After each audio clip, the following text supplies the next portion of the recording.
Good evening. Welcome to another Knicks at Night broadcast. I'm Stephen Fox. Um, Breezy will be with us later today. Hope all is well. I wanted to start tonight's show with a shout out to the Knicks at Night family, the Knicks Morning Drive family. This morning we hit the 1,000 subscribers milestone, and we blew past it. 1,500 is our next target. And we just wanted to convey our appreciation and say thank you. It's the best Christmas present that anyone could ask for. Freezy's focus is to bring together a community of Knicks fans who haven't had a safe and friendly platform to express their views in an uncensored format that is fun and highly entertaining. At the same time, when you listen to mainstream media, you'll hear somebody call up and say, "Hi, I want to talk about Quickley Click." And then the person for the next 15, 20 minutes talks about their opinion of what. And then they go, next caller, okay, I'd like to ask a question about Knox, click, and they go off. That's not who we are. Your voices matter. So we ask you to please continue to spread the word to your family and friends about the Knicks at Night and Knicks Morning Drive family, and let them know that they're welcome with open arms. Thanks again, and please keep hitting those subscribe and their buttons. Bring your feedback to the show and provide you entertainment as possible. So on the show this morning, Freezy had Knicks Morning Drive. It was hot again, as always, and he had Ghetto Intellect, Bizballing, aka Day A, Cornerstone Kev, Guillermo, Ron Cleveland. They were on fire this morning. In fact, Ron just got off the elliptical, and when he joined, and he was flexing and everything. He was pulling a Flair, saying, "All the women want to be with me, and all the men." He was doing his Ric Flair. So it's a wonderful way to start your day because it'll bring a smile to your face. But check it out. But I do caution you that it's addictive. Just one sip of Freezy in the morning, and life will never be the same. So how are you, Ron? Man, talk about one of the hardest working guys in the business. I see you on Knicks Morning Drive this morning. Then I see it's your fabulous video that you did on point guards. Then I see you live later tonight, and then I see you on now. Man, you're giving Freezy a run for his money, my friend. It's funny that live tonight wasn't supposed to have happened. But what happened is I saw that breaking news on Hoops. I think it's Hoops Rumors about Kevin Knox and RJ Barrett's contract being picked up for next year. So I was like, hold up. That's something that needs to be talked about. So that was just like an impromptu. And, I started like thinking of questions off of that, like what could this signal and different. And that's how that happened. Didn't have no plans for that. I was going to just do my video and then, come on here late in the evening like I, pretty much always do now. So that was the plan. Never know it, man. You're smooth. That was a great show as always, and you have great guests. Those guys, Teddy, and hey, talk about great guests. Guy right there, man. Right there, he's a hard-working man right there, Steven. You're not kidding. The king of the Legion of Knicks Empire, and our friend Guillermo. Udi, how are you, Art? Yo, I'm good. Toronto Steel, one of my favorite people. Man. How are you? T Smooth, Teddy Flat in the house. Hey, Teddy happy right now. Hey, Joe, how are you? Joe Madden, we back again. What's happening, gentlemen? I thought the Bengals were tanking. Yeah, they were tanking for Joe Barrow. I thought the Jets was too. Yeah. Hey, Kevin, hi, man. I didn't see your friend. How are you? Even the Jets can't tank right. Okay, all right. This is about the Knicks right now. Am I the only happy Jets fan around here? Hey, I would never want that on my back. I would never want that. I remember when we got up, only one win, and it was against the Baltimore Ravens, and Camarillo on a slant pattern took it to the house. That's when Wayne Huizenga was still the owner of the Dolphins, and he was up in there crying, up in the booth like we won a championship. They was so happy. Hey, I don't want no 0-16, man. Just let me get one. We can lose all the rest if you lose them, but don't. Hey, that 0 is something.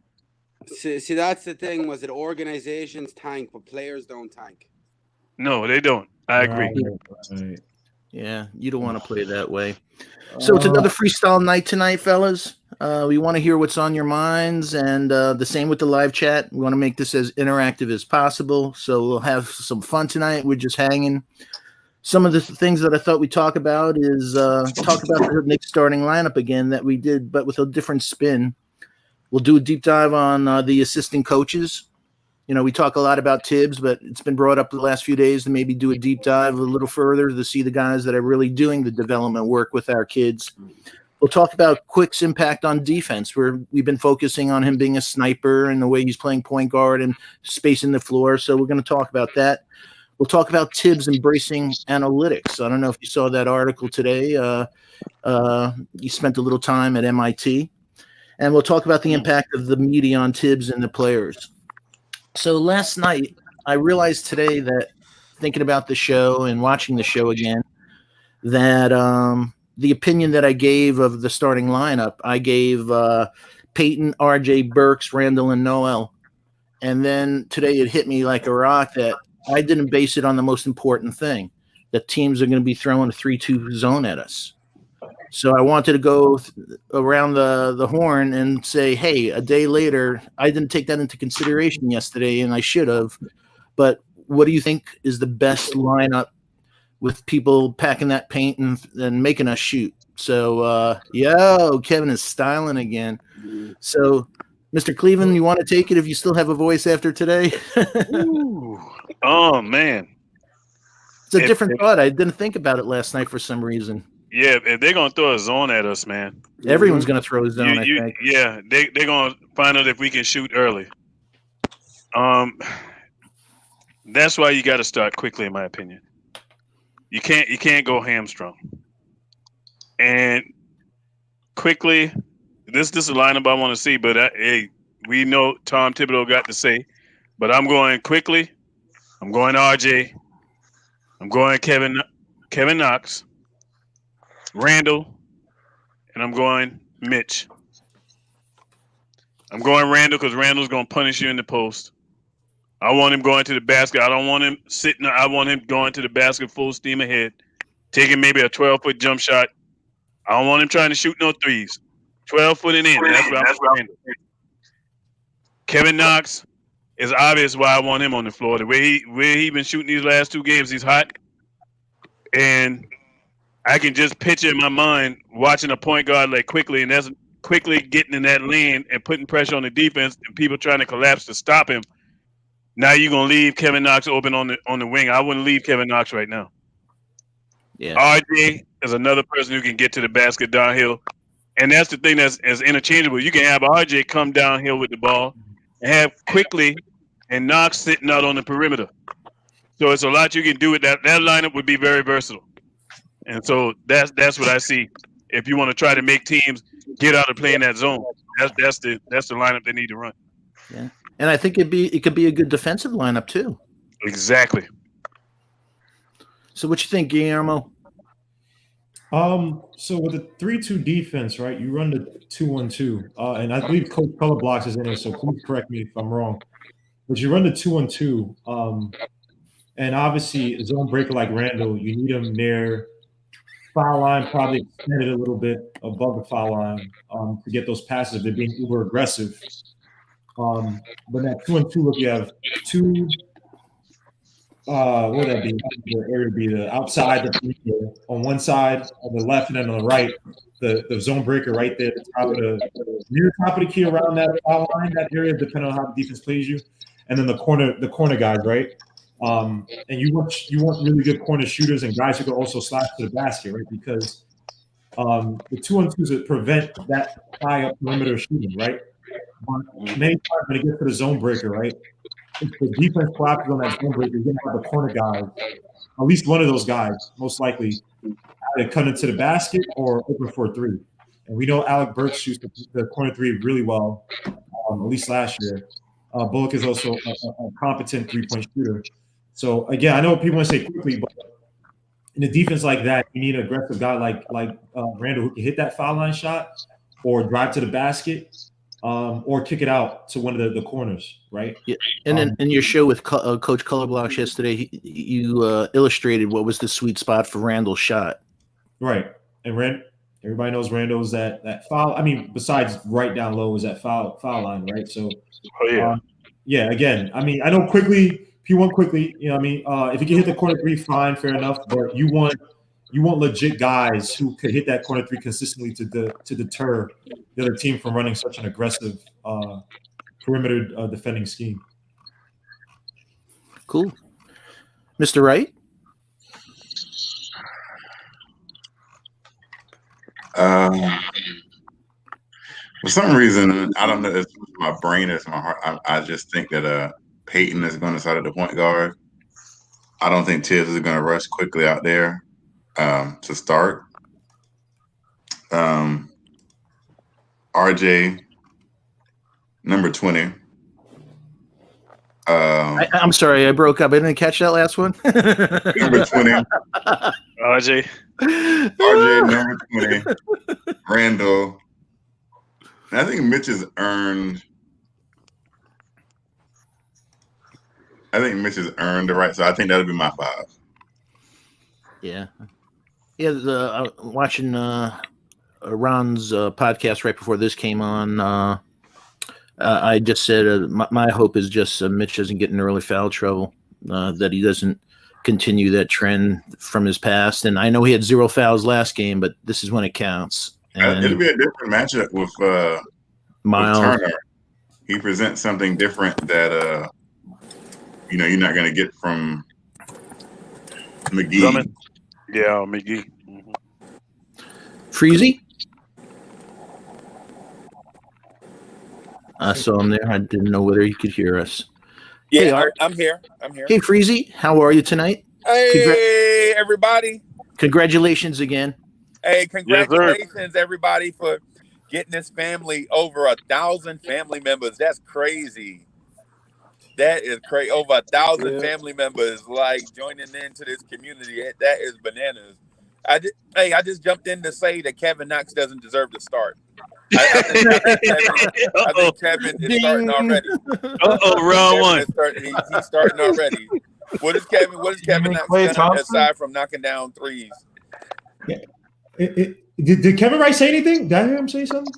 No, he holds his tongue right now. I'm not talking to Kevin. No, I was just making sure because he's not allowed to say anything Kevin Knox for at least a night. So I was looking at him to make sure. I will say now. In fairness, I will ask a question about my starting lineup. I said number 20. Kev. I think that's fair. All right. I think he just snapped a pencil in his hand. Yeah. So you talking about Allen Houston? I think he's talking about Jared Jeffries. Yeah, he's talking about Jared Jeffries. That's what yeah, man. Come on, dog. I mean, I was with you until you said Kevin Knox, man. And I didn't just jump on just to bash Kevin Knox. But I think the lineup we saw with Bullock in that spot is probably where Tibs is gonna go, because he offers a little bit of shot making on offense and some halfway decent defense on the defensive side. So in terms of a two-way player, I think he'll add Bullock instead of Kevin Knox. And besides, who's to say that Kevin Knox wasn't just lucky? You know what I'm saying? With the shots and stuff. I'll jump off and let y'all have it. Cool. Freely be dropping them bombs and taking off. So, Art, what do you think about what the lineup would be for us facing a zone? I think it's self-sabotage if you start Alfred Payton. Yeah. Especially if you only have, if the only other shooter is either Burks or Bullock in the lineup. So, because RJ's not a shooter, Mitch isn't a shooter, Randall's not a shooter, and Noel's not even a shooter. So, you're going to need more shooting than just one guy. Yeah, no doubt. Start quickly. So it'll be Quickley, and did I say Quickley yet? Quickly, Burks, RJ, Randall, Mitchell Robinson. That's my starting lineup. Cool. Delano, good to see you. Hey, first off, I want to say salute to everybody in the chat. Thank you for having me on as a panelist. Salute to everybody in the panel. Um, as far as my starting goes, Quickley would be my point.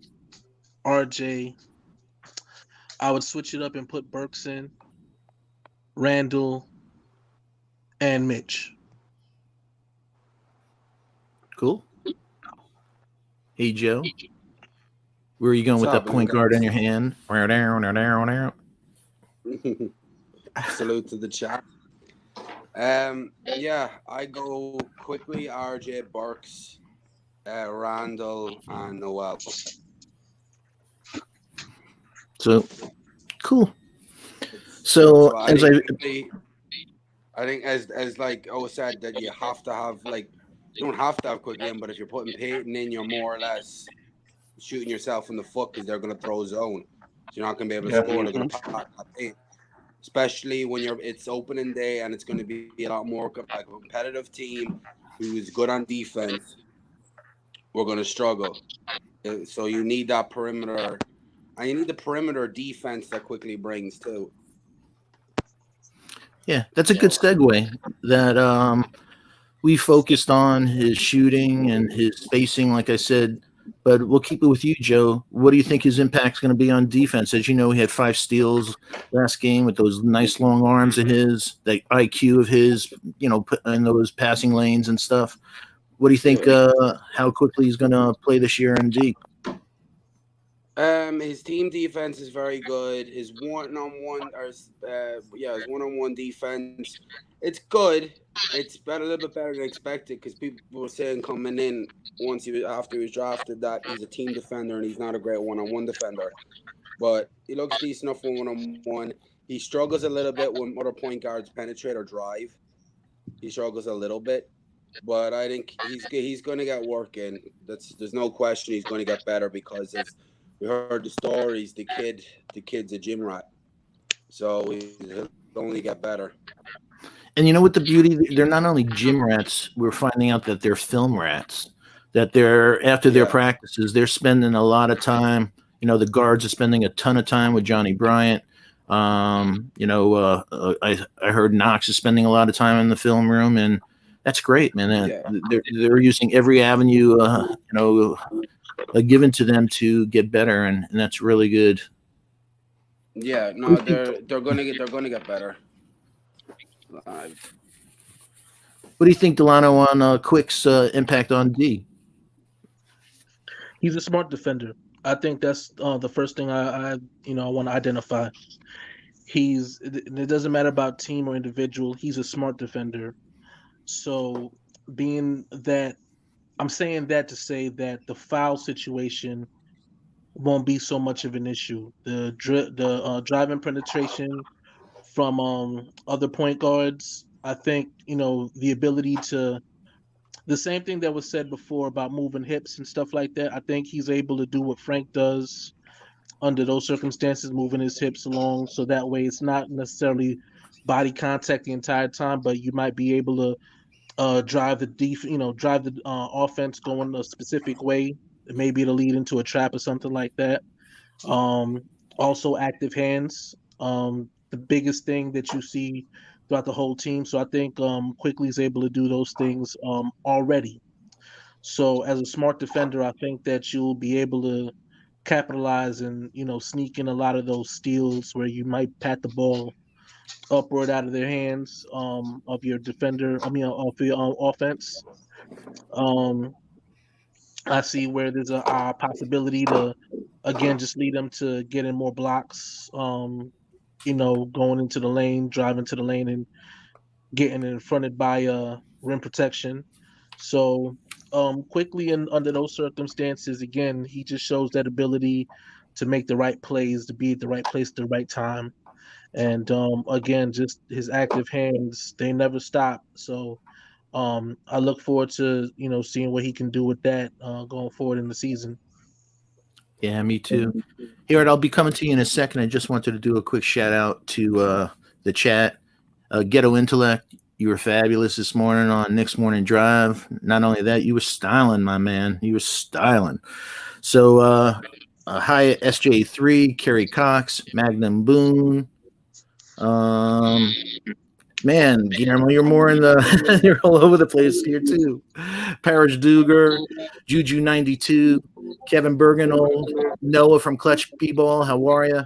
Ismail Rivas, Andre Bryant, Magnum Boom, Kaiser Soze. So thanks, fellas, and please hit those like, subscribe, and reminder buttons. Support our boy Freezy. He broke through the 1,500 is next.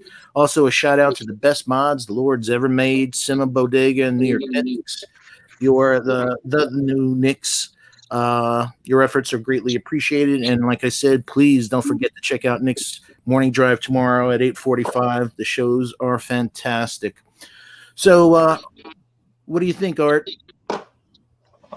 He did pretty well with Colin Sexton, but here's my but. That was like Colin Sexton's first game coming back. I kind of want to see more. Like I can't really judge him right now on defense. But what about Garland? Garland sucks. I'm gonna say it right. Garland sucks. He's gifted offensively, though. Not really. You saw him his rookie year. He wasn't that good. Well, it takes a little time, but when that boy gets his thing going, I think he's going to be. I don't know, man. He averaged 20 points last year. No. Darius Garland. Oh, I thought we were talking about Sexton. Oh. No, Sexton's good. Sexton's good, but Darius Garland, I think he's garbage. What do you really think? To combat that, Darius Garland was hurting Elfrid Payton driving to the lane. He always kept Elfrid Payton's a lockdown defender. I wasn't saying. No, he's not being a lockdown defender. I'm just saying, as far as Garland is quick. Garland is a fast guard. Him and Sexton together, I think they're that's one of their primary weapons. They're fast. They're they can keep the pace going. So I wouldn't necessarily I wouldn't say that because it was Sexton's first game, or Garland not being a stronger lead guard as Sexton. I wouldn't just write it off with what he's done with what he was able to do with the defense. And I'm not even just talking about the preseason. I'm even looking at games before when Cleveland played against Boston last season. There was a couple of times when Garland would be able to run a play where I'm trying to remember who it was. I think it was Marcus Smart that was guarding him, and he was able to get past him and made the right play going to Seti Osman. And it's things like that I look at with Garland that's kind of underrated. So for me, I look at things like that, and again, it gives me pause because of the fact that, again, he's not a lead guard. So imagine when his ball handling skills get even stronger. I don't know, because he did have a nice play against the Knicks in the fourth preseason game. It was nice little give and go action with JaVale McGee. And he made the pass, and he had Quickley on him, by the way. He shimmied Quickley off ball, went around. The backdoor that they did? Go ahead, my bad. No, I was going to ask you, was that the backdoor that Quickley got caught on? Yeah, that's the one where Quickley was. No. So Quickley was up top. It wasn't backdoor. They were up top near like the foul line. JaVale had the ball. I'm not sure if he got it from Garland, but it was an inbounds play. JaVale gets the ball. Garland shimmies off it quickly, cuts down, and then JaVale, to his credit, made a ridiculously good pass that read it right past Mitchell Penn, and Garland finished with traffic coming on to him. So I don't watch enough of Garland last year. All I know is that that the year in college, didn't he only have 12 games, I think. he played 10 games or something. Yeah, right. Yeah, I think it's a disease at Vanderbilt. He had 12 games, and Nesmith also the following season. He tore his ACL or something. Yeah. I think I'm sorry. No. I'm trying to think of the injury Naismith had. He had a foot. I think it was a foot injury actually with Naismith, and I think Garland was meniscus. Sheesh. So I think I still got to see more of Quickley. I want him to start, but I still need to see him more. You know, I can't really judge. hey, Kev, I'm going to come to you for a second. Parrish Duggar. I said Duggar. Much respect. Sorry about that. It's Duggar that he corrected me. So, sorry about that. Payback Carter, what's happening? Hey, take it, Kev. I'm kind of lost in track. Are we talking about Darius Garland? Or are we talking about Quickley on Darius Garland? Quickley defense. Quickly on D. I think Cleveland was so kind of discombobulated that it made it, especially that last game, because nobody on Cleveland did anything unless we are overnight some defensive juggernaut. Yeah, that's what I'm saying. Like, it's kind of hard to judge anyone specifically on defense in that game. Like, I don't know if it was us or it was just Cleveland was just that bad, because they had what did they have at halftime? Like 40? They were 48 points or something. Oh, I thought it was like 72-35 or something like that. It was something ridiculous. That's ridiculous. He's quick, and everyone keeps saying he has long arms. He is a little on the, even though I guess 188. He's on the leaning side. Yeah, he could stand to put on some muscle, I guess. I wouldn't put him on Russell Westbrook, you know, or players like that. But you know how many Russell Westbrooks are there? There's the thing about Tibs' defense is predicated on team defense and rotations. So you don't necessarily have to have 5 really, really great defenders, as long as everyone does their assignments. Like I always reference back to, you know, the Bulls teams. Yep. You know, nobody was kidding themselves with Kurt Heinrich and Mike Dunleavy as, you know, great defenders. Yep. So Derrick Rose is not a good defender. And Derrick Rose wasn't a good defender. Carlos Boozer wasn't a good defender. Al Gasol wasn't a good defender. Noah and Deng. But collectively, they were one of the top defensive teams in the league. Yeah. And so that makes you go like Tibbs has a system. And if you fall and do your job, you know, the old Patriots mantra, if you do your job within that system, you can mask deficiencies. Yeah. And so, you know, if Quickley, because he's quick on the ball, I see that. And so he'll be fine. I don't think he'll be a bad defender. It's just I think that people will kind of you watching the soaps? That's my phone going off. Hold on, Kevin's calling. Kevin now. Kevin calling you. I would yo, why are you talking about me, bro? Yeah, that's all. It's just team defense. It's been 30 minutes in the show and you haven't talked about me yet? I don't know what you're talking about. Hold on, Kevin. Sorry, Kevin. You just mentioned something that's very interesting. So we can't judge how I guess Quickley is going to play on defense after that game, right? But there was a special someone that you were quick to judge as to being a good defender now after a few 1 or 2 preseason games. You said after Mr. Robinson? DSJ? No, he's kind of like Kevin Knox. He was drafted in the same class. Yeah, I think it was as who? That guy. As Mitchell Robinson. Yeah, I'm just saying you're not being consistent on a certain somebody, Kevin. Do you know what I'm talking about? I wish I could tell you I knew what you were talking about, but I don't. So we're gonna move on. Just let Kevin say the name, man. This is painful to Kevin. I'm a man of my word. You ain't calling his name tonight. I know you hurting. But here's the thing.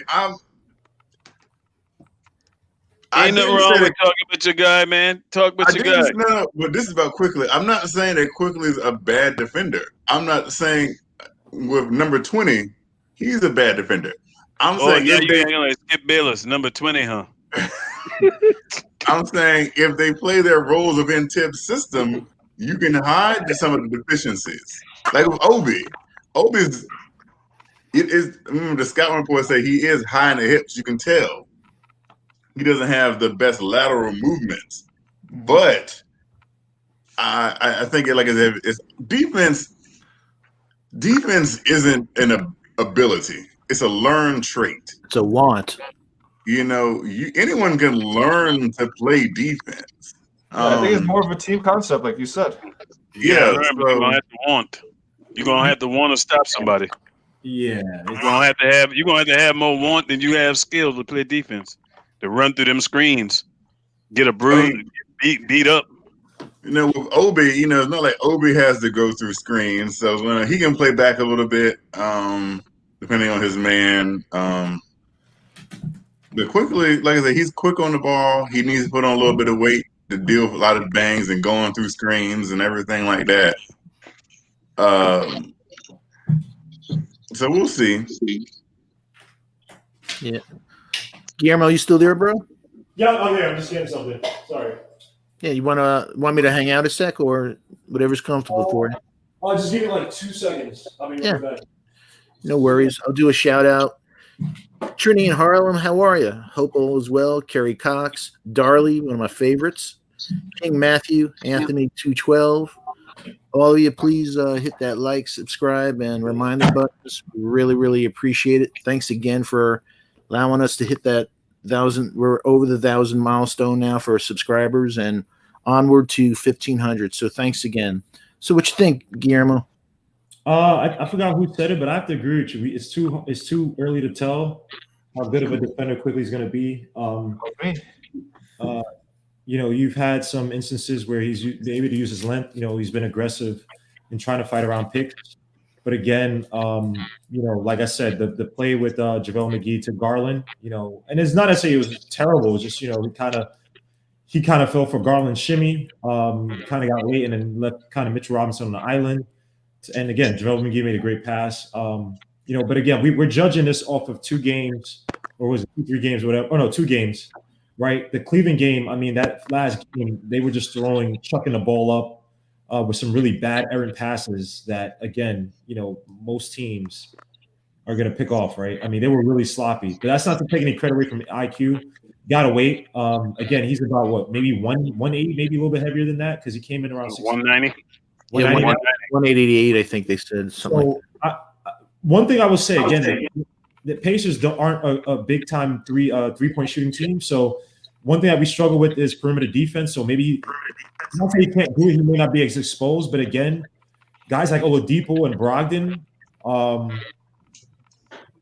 we have to wait and see because they're going to be more physical guards. Who could bully him, draw fouls on him. But again, we'll see. I'm waiting to see, guy. That's it. What you think, Ron? Yo, why are you so negative, man? What the? Yeah, right. Exactly. So, I didn't call him rookie, all defensive team rookie. There. What I think about IQ On the D, yeah. on defense, I think he is a very good defender from what I've seen. He's aware he's not lost. That's always a plus when you got a player know what they're doing. So it tells me he's been coached right. He knows what to do. And more importantly, that he's a fast learner. For the fact that the guy has been as well documented, one of the first ins, one of the last to leave. And looking at film the way he's looking at it, it lets you know that he wants to get better. He ain't satisfied. And that's a mirror image of the coach. Tibs ain't satisfied. And he's not going to let these guys rest on no laurels thinking like we've won anything. Because we still trying to make a name for ourselves. So with that, that's what I got to say about Mr. Quickley. And to Guillermo's point, Guillermo always talk about them hips. That's one of the things that I look at on a point guard or any defender, how fast you can move when those point guards or whoever your man is changing direction. How quick can you change direction? Is when you're on defense as a point guard is much like being a cornerback trying to guard a wide receiver. You got to react to what your man is doing. And if you're lazy with them hips, you're gonna get exposed, especially at this level. But from what I'm seeing, I'm impressed with the kid. He just got to keep doing it, keep working. Yeah. Hey, Ron, I'd like to I come think right we'll back. find out kind of. I think we'll find Take out it, Joe. very quickly about a bit of no pun intended about No, very quickly about because Quickley. you have Mm-hmm. we're gonna have a lot of that over the next while if he works out, but we'll find out. Because you remember you have game 2, he's gonna have times the court where he's gonna have to guard Ben Simmons. Game 3, he has the Bucks. He's gonna have to guard Drew Holiday. And I don't think he's he's gonna got, get rid of any of them. guards he's gonna have to guard. Just because That's why I like his mindset. Just because Ben Simmons is playing the point guard position, I don't think he would guard Ben Simmons. Yeah, it doesn't mean Quickley has to guard him. I would think Quickley would guard like Steph Curry. That'd be a game where they throw Frank out there to guard Ben Simmons.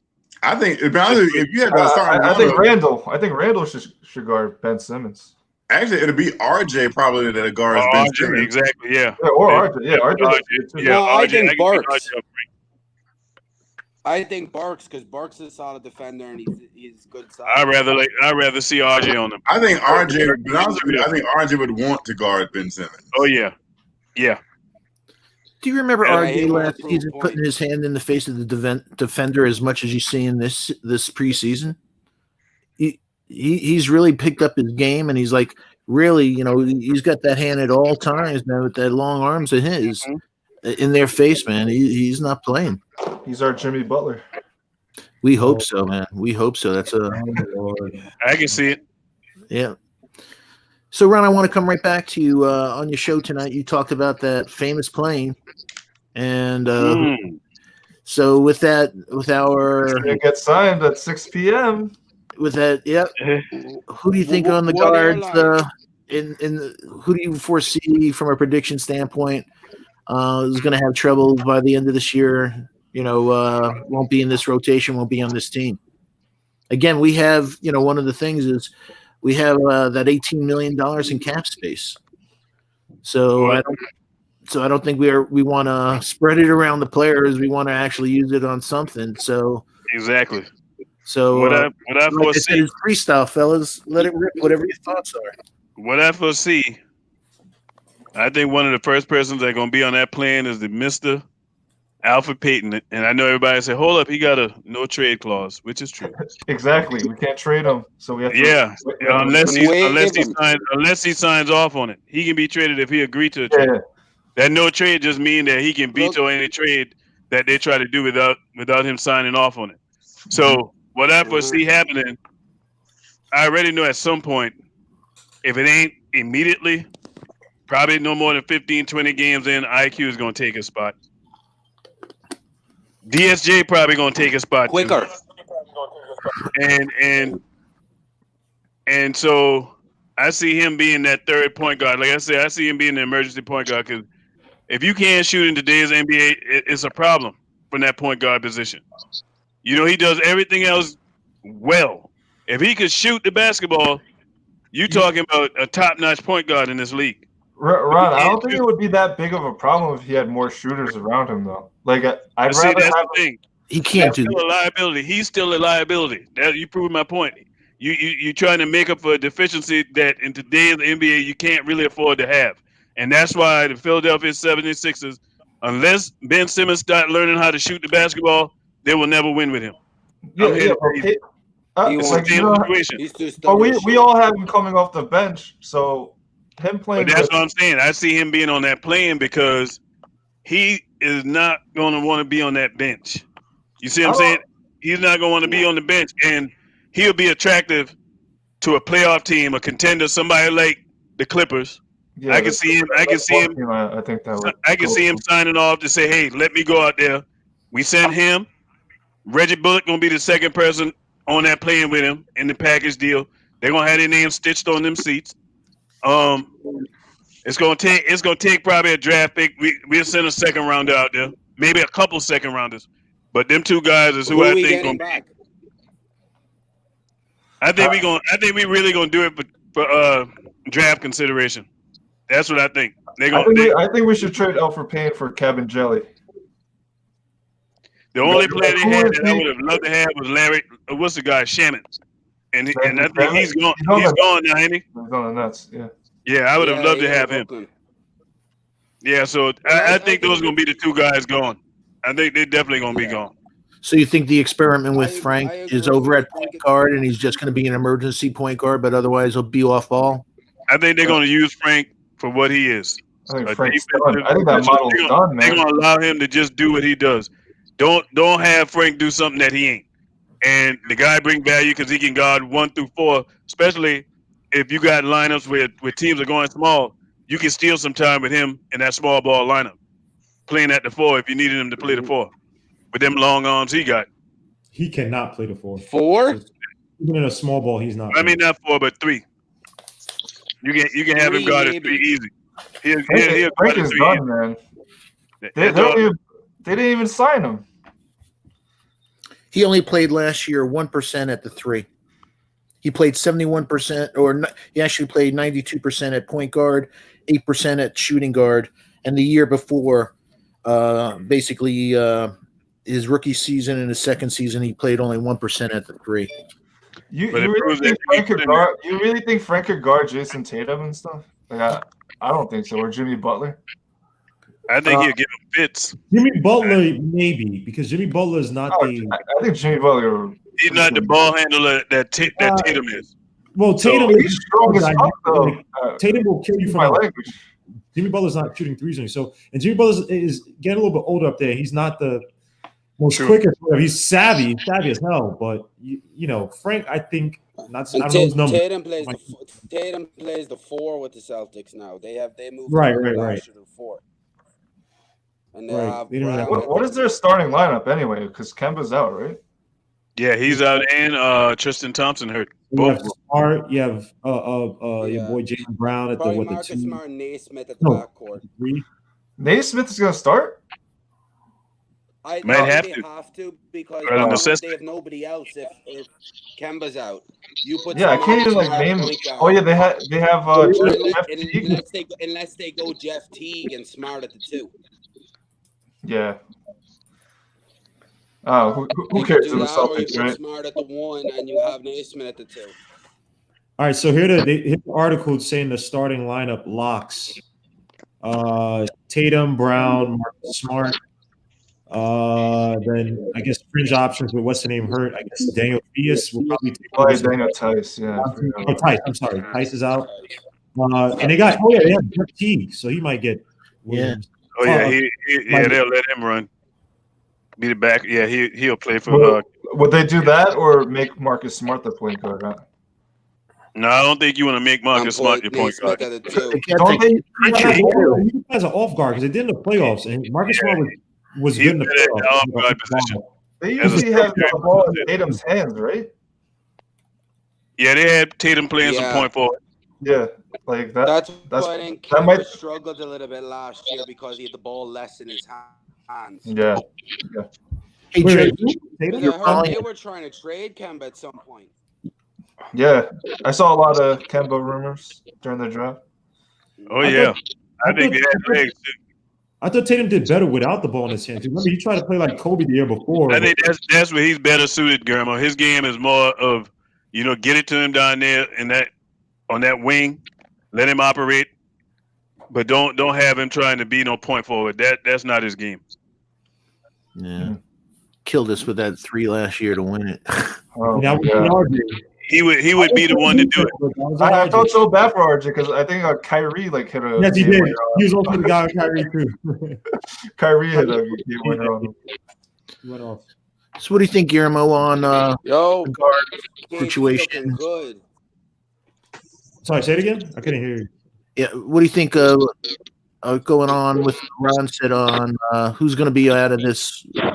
Who do you predict will be the guards that'll be out of here?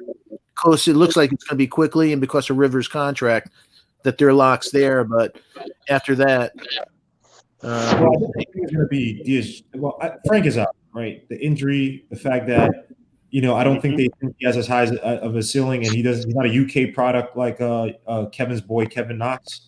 If Kevin can hear me, Kevin Knox, can you hear this going through your airwave? And so I definitely think Frank is out. The injury again, it's something physiological with it. maybe not as bad as CP3, who always gets hurt at like the worst times, or hurt or like messed up physically. But he's out. I think DSJ might be out. Everything depends on the emergence of Manuel Quickley, right? If Manuel Quickley emerges, I still think you're going to have Alpha Payne as a veteran guard, especially until Rivers comes and proves that he's healthy and can play. But again, I think DSJ is probably out because again, he's not as good of a facilitator as Payton, and he's nowhere near as good of a on-ball shooter as Rivers is, right? And he's not. He doesn't just have the upside. He wasn't drafted by his regime like Quickley was. So I think he's definitely out. You just asked about the guards, right? Yeah. This is our guards. Who else do we have? Well, Bullock's still here. Burks is still here. RJ, I guess, be 2, 3, if you want to call it that. I think that's it, right? Yeah. That'd be fun. Hey, you got a favor in the chat. Please don't use the F word in the chat. I know it slips every once in a while, but please don't make a habit of it. I appreciate that a whole lot. My bad.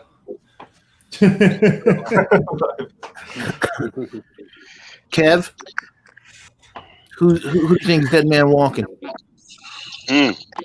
Now, are we just talking about not getting playing time or not being fine? Getting on that plane that been sitting at LaGuardia waiting. A lot of jet fuel would be on that tarmac that long.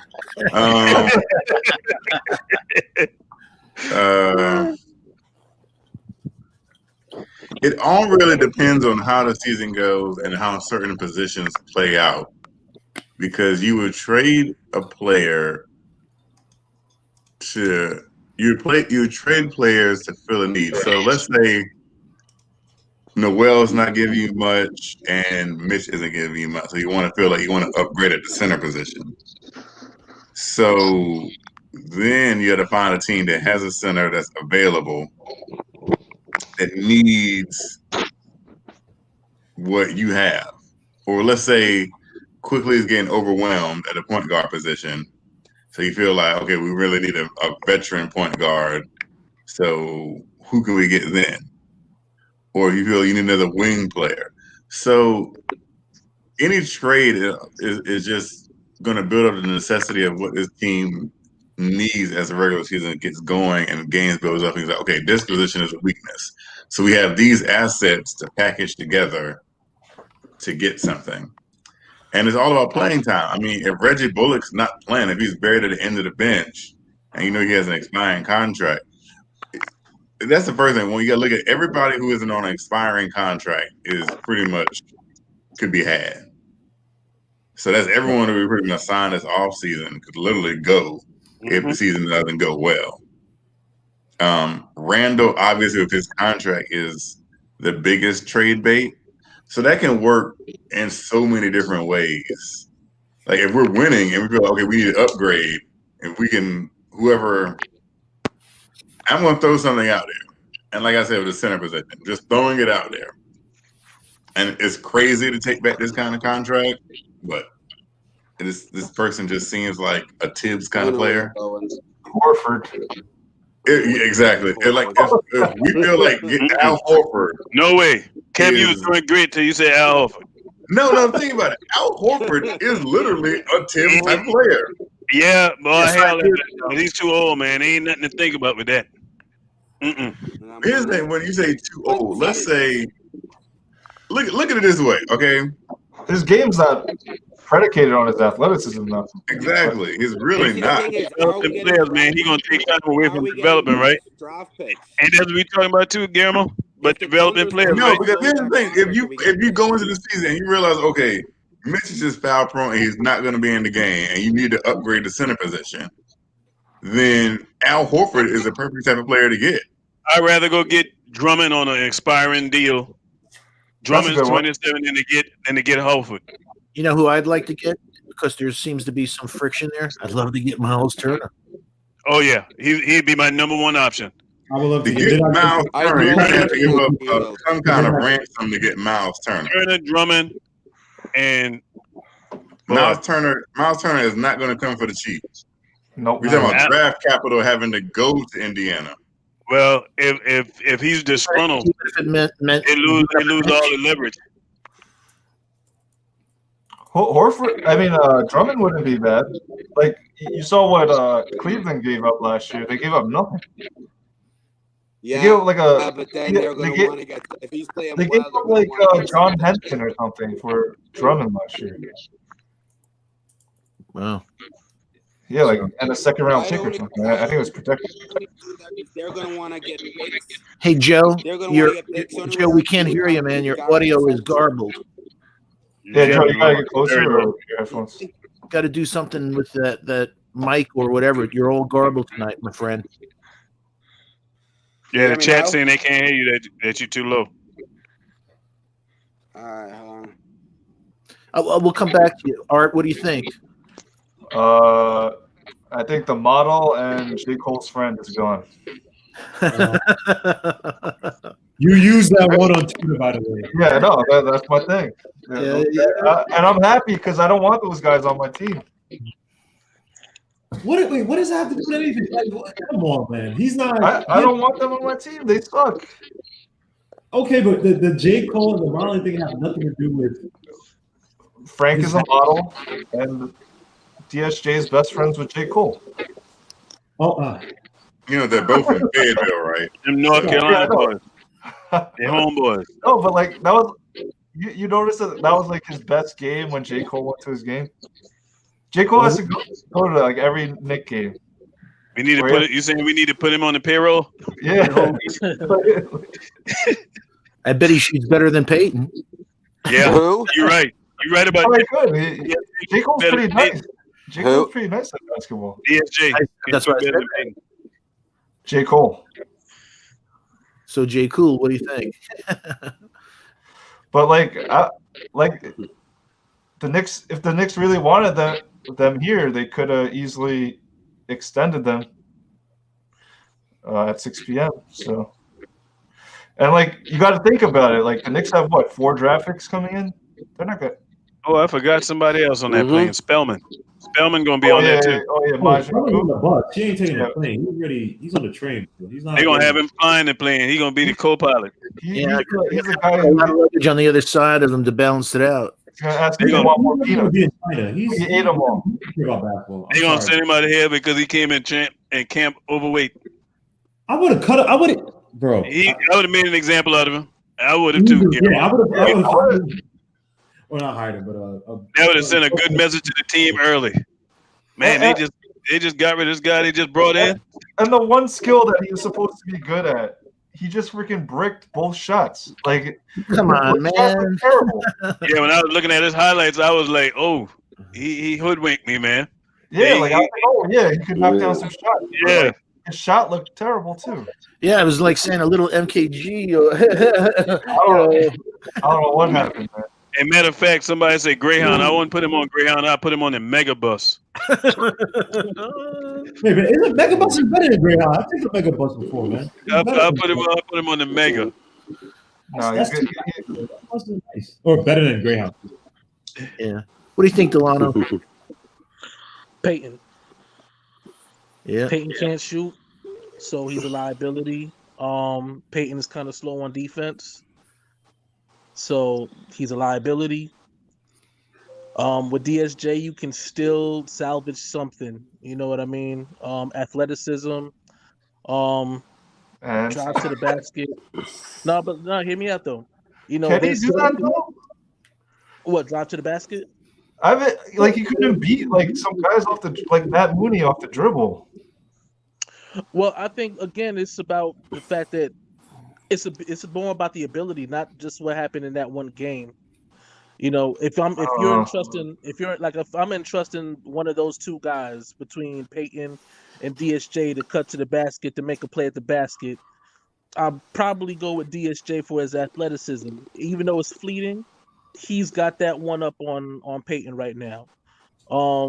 Speed wise, again, he's faster than Peyton. So, you know, it's a foot race. If it's a foot race, I know at least I can count on DSJ to win that. So, yeah, Peyton's that guy that's out. And honestly, we talked about it on Ron Cleveland's stream. I'd be actually taking a look at New Orleans. I would actually see what check the temperature on that Lonzo Ball deal. I take Yeah. Lonzo. That's what you I stole don't my think they're gonna get rid of him, man. take. At least not early in the season. No, like No, they but- did this with Brandon Ingram last year. He declined his option, so Yeah, Art, he declined his option, and he's pissed off because they're playing him off ball. Hey, Joe, that's much better, the audio. Thanks so much. and his daddy wanted him in New York.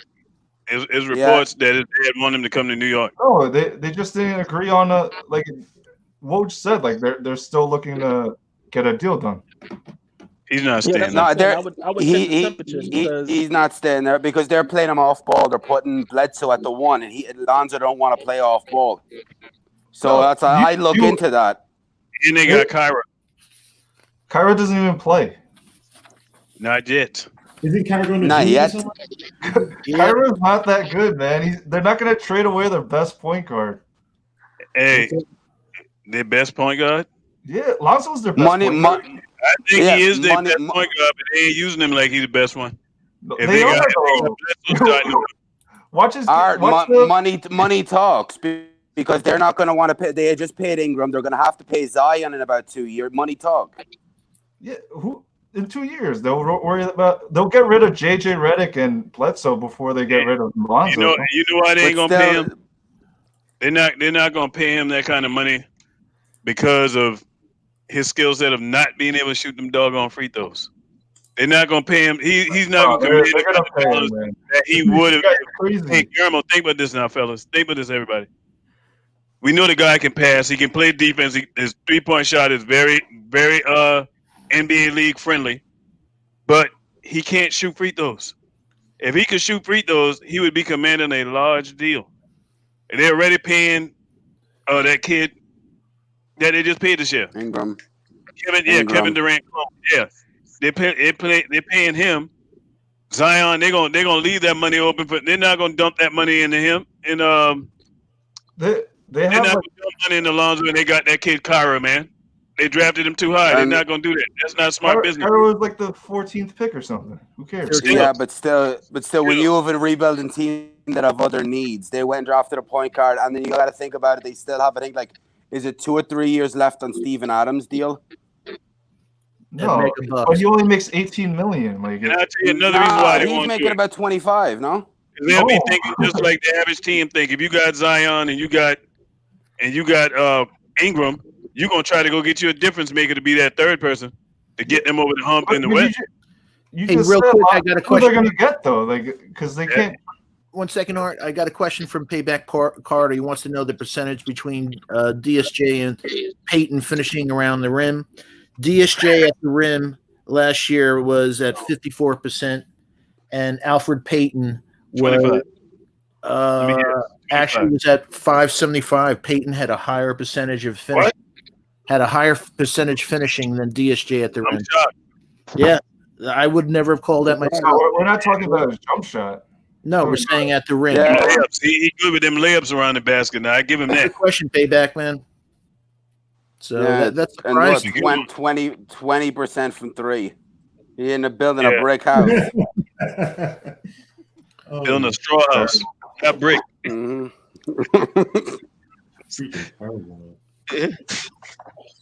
So I take Lonzo though, man. I would take him. Yeah. So he's a good player. Exactly. I should break isn't going to get rid of a good player. Like, people keep their good players, man. I sent Frank for him. Not necessarily if they get the right offer. I asked your boy Ron this, and he gave it. I asked you guys this: would you trade IQ for Lonzo Ball? No. He said. Now Guillermo did say a caveat. He said if coming into the season, if we didn't know what IQ is right now, right. Would you do that deal? Lonzo shot 56% from the foul line last year. I could just see the fans in Madison Square Garden, man. He doesn't go to the ball. He doesn't go to the line. Right. He doesn't go to the hole, but the same thing. If he's throwing freaking Knox-like football passes in pace, crowd be going. And again, this is a guy who could not shoot threes, improve his 3-point percentage, right? Yeah, now, he's decent now. that's probably one of the more easier shots. Yeah, he fixed the shot. But if he started hitting, say he improves to 70%, 73, 74, top defense or not one of better guard defenders, right? I'm not saying I would do. I'm just putting it out there. Would you guys? He need to go hire RJ as a shot doctor. That's what he need to go hire. Well, I don't know. That muscle memory after all these years, I think he is who he is. As Coach Color Block said, I don't know if there's anything we can do on that. And also, again, Lonzo last year had 7 assists. His career is 6.6, and that's the same exact, almost to the thing as Elfrid Payton. So he has the same assists. In fact, he has the same points per game almost as Payton. So 11. Yeah, but Payton's assist numbers are cheap assists. I'm not disputing that, but I'm just saying from a productivity standpoint, Yeah. I know that Lonzo will have a better pace to the game, etc. But I wouldn't give up a king's ransom for him at all. Well, see, the thing with me is it's like I'm not giving up. Take a see joke. what I would do. Well, yeah. See, the thing what I would do is, do you take the risk of having to wait restricted free agency to get him, or do you just make the trade so you have the rights to his restricted free agency? That's to me something is months ago. Oh, sorry. Now, ladies and gentlemen, the No, man, go the on. myth, No, legend, go on ahead. State's in the house. How are you, State? Hey, what's up, brother? Hey, what's up, Steven? What's up, what's up, Rob? What's up, bro? What's up, Kev? What's up, homie, with the Knicks hat? I don't know who you are, but what's up, bro? Yo, Joe, finish your beautiful point. I apologize for cutting you off. No, not at all. No, you're good, bro. You're good. No, what I was saying was, do you trade him to know that you guarantee going to have him and you can sign him, or are you going to have the risk of give him an offer, but someone coming in and matching over you that money that you're not willing to give up? So, take it, State. Like if you the thought process behind that is like that's think about months prior before you actually make that trade, because if you're going to trade for a guy that's restricted free agent, you obviously is in contract talks with that person. So you don't make a trade for Lonzo unless you want to sign him long term. Now, the thing that I don't like about Lonzo is the free throw shooting. But I think Lonzo's an intriguing option. But the caveat is we just watched IQ beautiful play. So it's kind of like it's tough, man. But Lonzo's a great option. I just don't think he's not staying in New Orleans though. That's for sure. He's out of there. Yeah, that's the thing is though, you could put the two of them on the court together. That means two nice playmakers. You could move IQ to the two. Because especially shooting there, like triangle type of thing where there's really 3 guards, really no point guard. You know what'd be funny? Or Lonzo ended back in LA. No, with the Clips or the Lakers. Nah, he ain't gonna go back. Well, he might go to the Clippers, yeah, but I don't think he's gonna go to the Lakers. You think he is the Clippers is actually he's still from LeBron. Yeah. Well, you know, who I saw the thing where they were saying how LeBron was saying how he wished they would have used them basically different than what they used them together. Yeah. So who knows? You never know what's going on with Clutch Sports, man. Yeah, I think no, just they got a monopoly on players, man. Yeah, they get players aside cheap deals, man. They give it them boys. Here's something that is interesting. Going on over there. Let's just say I'm putting this on a hypothetical, looking at next year. Let's say RJ number 20, OB, Mitch, and Quickley all have seasons where you feel like you can build around them in some capacity, and you don't bring back Julius Randle. You know how much money the Knicks will have next year under the salary cap? A lot. They'll have $39 million in committed salary. Wow. And so the funny thing, you have to spend a certain amount, at least $60 million. Wow. But there are no A-list there's no A-list free agents anymore. Kyle, only if Kawhi opts out. I don't think Kawhi. One, he's from Los Angeles, so I don't think he'll opt out just because he's from Los Angeles and wanted to go there. They just extended Paul George. If Paul George looked like the playoff P we've been seeing, he might just opt out of that deal. He's set up like that for a reason. I'm not under the pipe dream like Kawhi Leonard's going to come here. No, I mean, I'm just saying. He'd be somebody available. What are you going to do with $60 million in salary cap? So Kevin, a hypothetical. I love the hypothetical that you just brought up. But here's the thing, though, right? We look at the free agency for next year, and when you really look at it, those free agents is dudes that they're like the finishing piece. If you get what I'm saying, like they're not somebody you start your. Like they're not somebody you give the keys to and they start the engine. There ain't no franchise player. Bing. So if there's no franchise player in next year's free agency, but at the same time, you know, we want these kids to get better. I think it would behoove the Knicks to try to like, you know, play the young boys and then see if one of these free agents will want to come join them, not to be the guy, but to be like Paul Millsap with Denver. You know what I'm saying? Like Denver overpaid for Paul Millsap, but we know he belongs to Denver. If y'all, without Millsap, they won't be the team that they are. Are you going to do what Atlanta did this year and overpay? No, I don't want to do what Atlanta did. What Atlanta did, and you have to spend $60 million. That's true. And I want Art and Steven to answer this. That's very true what you just said, right? But think about what Atlanta did. I feel like they did what the Knicks did last summer. What I mean by that is you overstock at positions you drafted, and it kind of gets redundant. Mm-hmm. Like Steven, Art, when they got to, I know they brought Gallo in, they brought Rondo in. Yeah. Mm-hmm. So matter of fact, Art, I need you to answer this because we got into a debate about this, and it's like I don't know. I don't really like the way that Atlanta built their roster. Honestly, it looks very redundant. I mean, to State's point right now, you have Bogdanovich as the shooting guard. You got Clint at the center. You have Collins at your 4. And Collins, they signed like 5 shooting guards. They didn't extend Collins neither. That's another person who's going to be out there.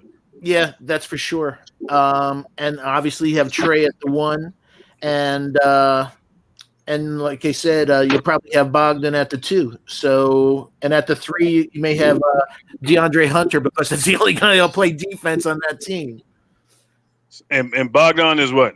A 2 or a 3? I think both. He's a 2. He's a 2. So you got him and Cam Reddish fighting for spot. But that shouldn't be the case. Like him though. Reddish can't shoot like Bogdanovich. I don't think Bogdanovich. Did you know though? Cam Reddish only 2 years. Him and RJ came in together. So I mean, this year 2. Mm-hmm. So I mean, it's too early. RJ owns Cam, by the way. To go that route.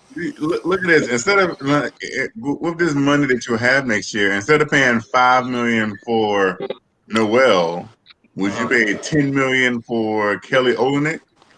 Instead of spending $5 million for. I like Olynyk now. I'm gonna tell you, he's a no. What I'm just saying is like instead of spending $5 million on Alec Burks, would you spend $10 million on would you spend $15 million on Dennis Schroeder?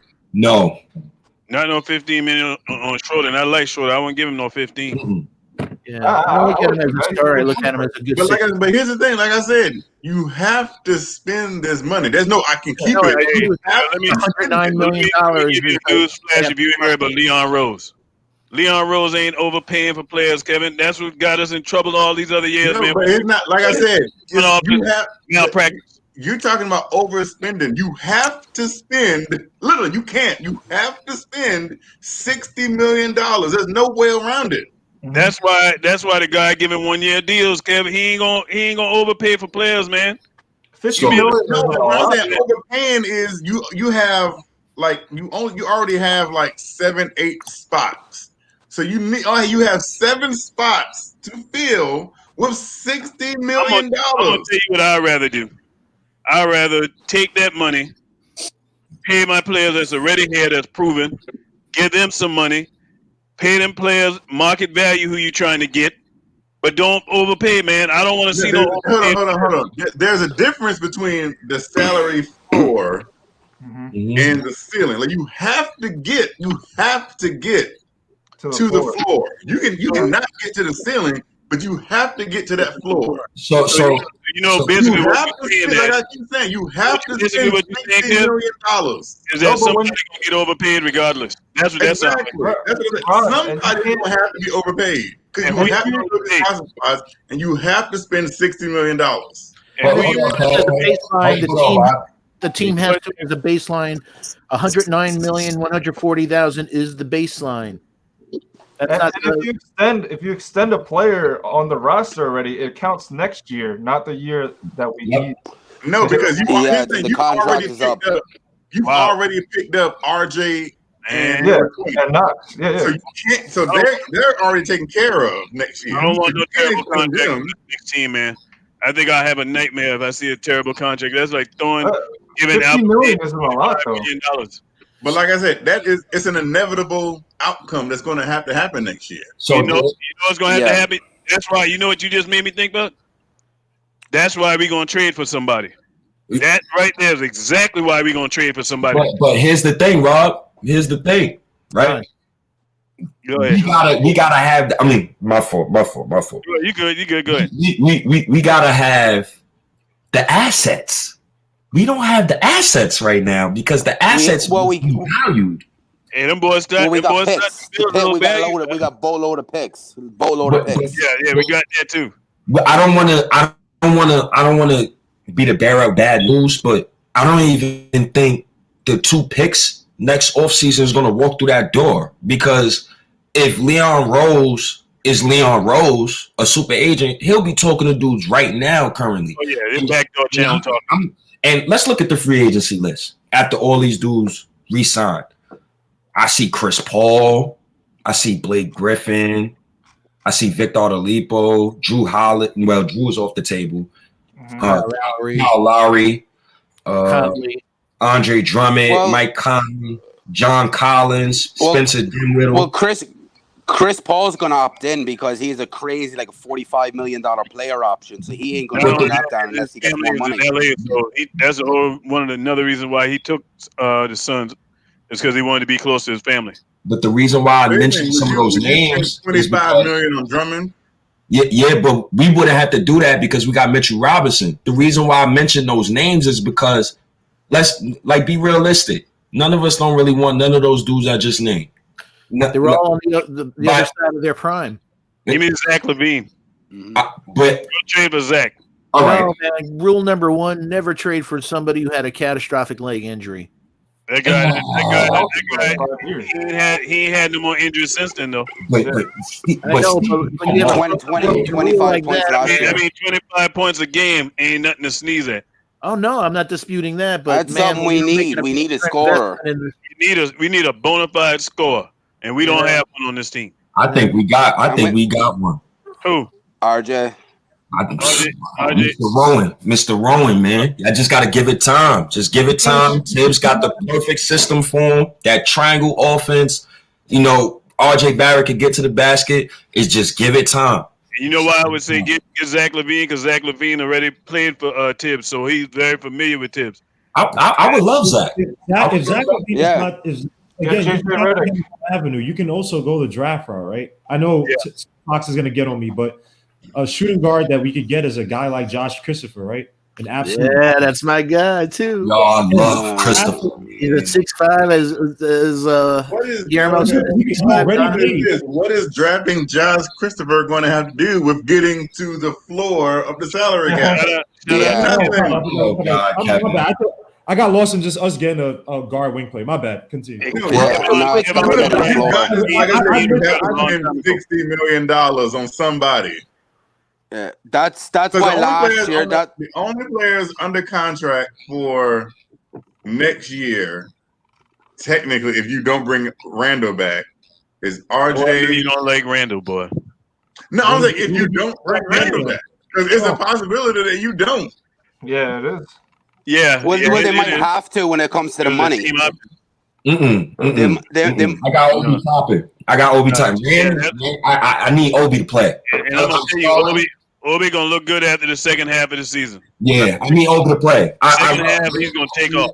Yeah, Randall, cool player. I love him all preseason. He's been producing. He hasn't been ball hogging. He's been playing defense. He has to go to that bench role. But he gotta go. I need Obi to play. Yeah, he has to be a backup to Obi. He has to agree to come off the bench. That's the only way I resign. Rob, you don't want to mess up your locker room. You'll lose your locker room like that. Only if he agrees. Yeah. You know what I mean? If he agrees to it, he say, "Hey, I just want to be here. I see y'all building something special. I want to be a part of it. I don't want to leave." No player does that. That's why I think we might have. That's why I think Jordan, quote unquote, signed off on Mitchell Robinson starting over him, and then he just talked shit about us. Mm-hmm. Yeah. And he said he didn't like that. And after when he got to the Nets, they said that he didn't like that. So this is ridiculous. And then they just did something dumb too. They didn't extend the qualifying offer to their center, young fellow with the afro, that stud. Jared Allen. They can still sign him though. But still, they can still sign him. That's kind of a question. If you guys don't re-sign Randall, would you guys sign a guy like John Collins? No. Absolutely. I take John Collins. I take him. Nah, I got Obi talking. If you're signing Collins, you're wasting a pick. Word. That's a waste. You're wasting a pick. John Collins ain't coming off the bench. He got too much of an ego to come off the bench behind a second-year player. 11. My bad. He's only 6'9". Yeah, you know, I don't know from a money standpoint, but what just hit me from a trade perspective is Boston trading for Clint Capella because Atlanta has the kid that they drafted, Okongwu. Yeah. Okongwu's a center. Yeah, Capella. Yeah, Capella's probably. And they have problems with defense. So they're going to probably need him eventually. But well, I think he's a real. He won't be there probably by the end of the season. I don't see. I think Capella will be moving on with that kid there. Yeah. Where will Capella go, and what will have to be given up for him? Capella may go back to Houston. Yeah, there was some talk actually in the offseason of Golden State. They got Christian Wood and Boogie Cousins. Well, he can be a backup. That salary. He's not. At that salary, what is he, 25 million or something? Yeah, it's up there, man. 27? He ain't on an expiring? No, I think it's 2 years, I'll tell you in a second. No, he has like 3 years left. He only signed it not even a full year after he was traded, just before he was traded. He had to go somewhere like Sacramento or something.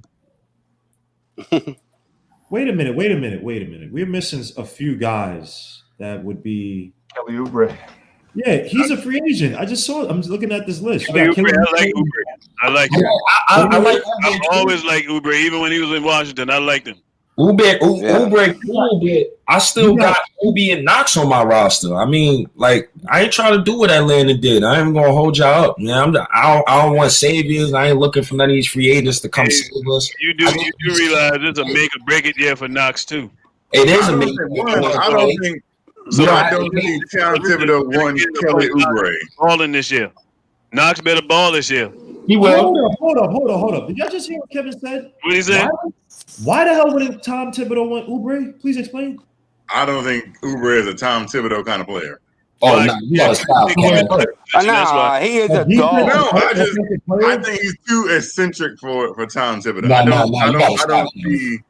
I don't see Kelly Oubre being the type of player that Kevin Knox, your boy. That's why. He had Noah. You don't want to see that. No, Kev, you gotta stop. When I look at Kelly Oubre, I was like, "Do you fit what Tom Thibodeau wants?" Yes. Not really. That guy's a dog, man. A budding offensive player. Kelly Oubre is a dog. Yeah. He's a dog. And his shooting's getting better. Matter of fact, I would love Oubre here with Knox. Yo, Kevin, you bugging, and I'm a Knox fan. Yo. This isn't about a wing. It's just about I don't know. I just don't see. What are you talking about? Hey, Kevin, you want to hear something funny? When Kevin Knox came out the scouting reports, the player comparison was Kelly Oubre.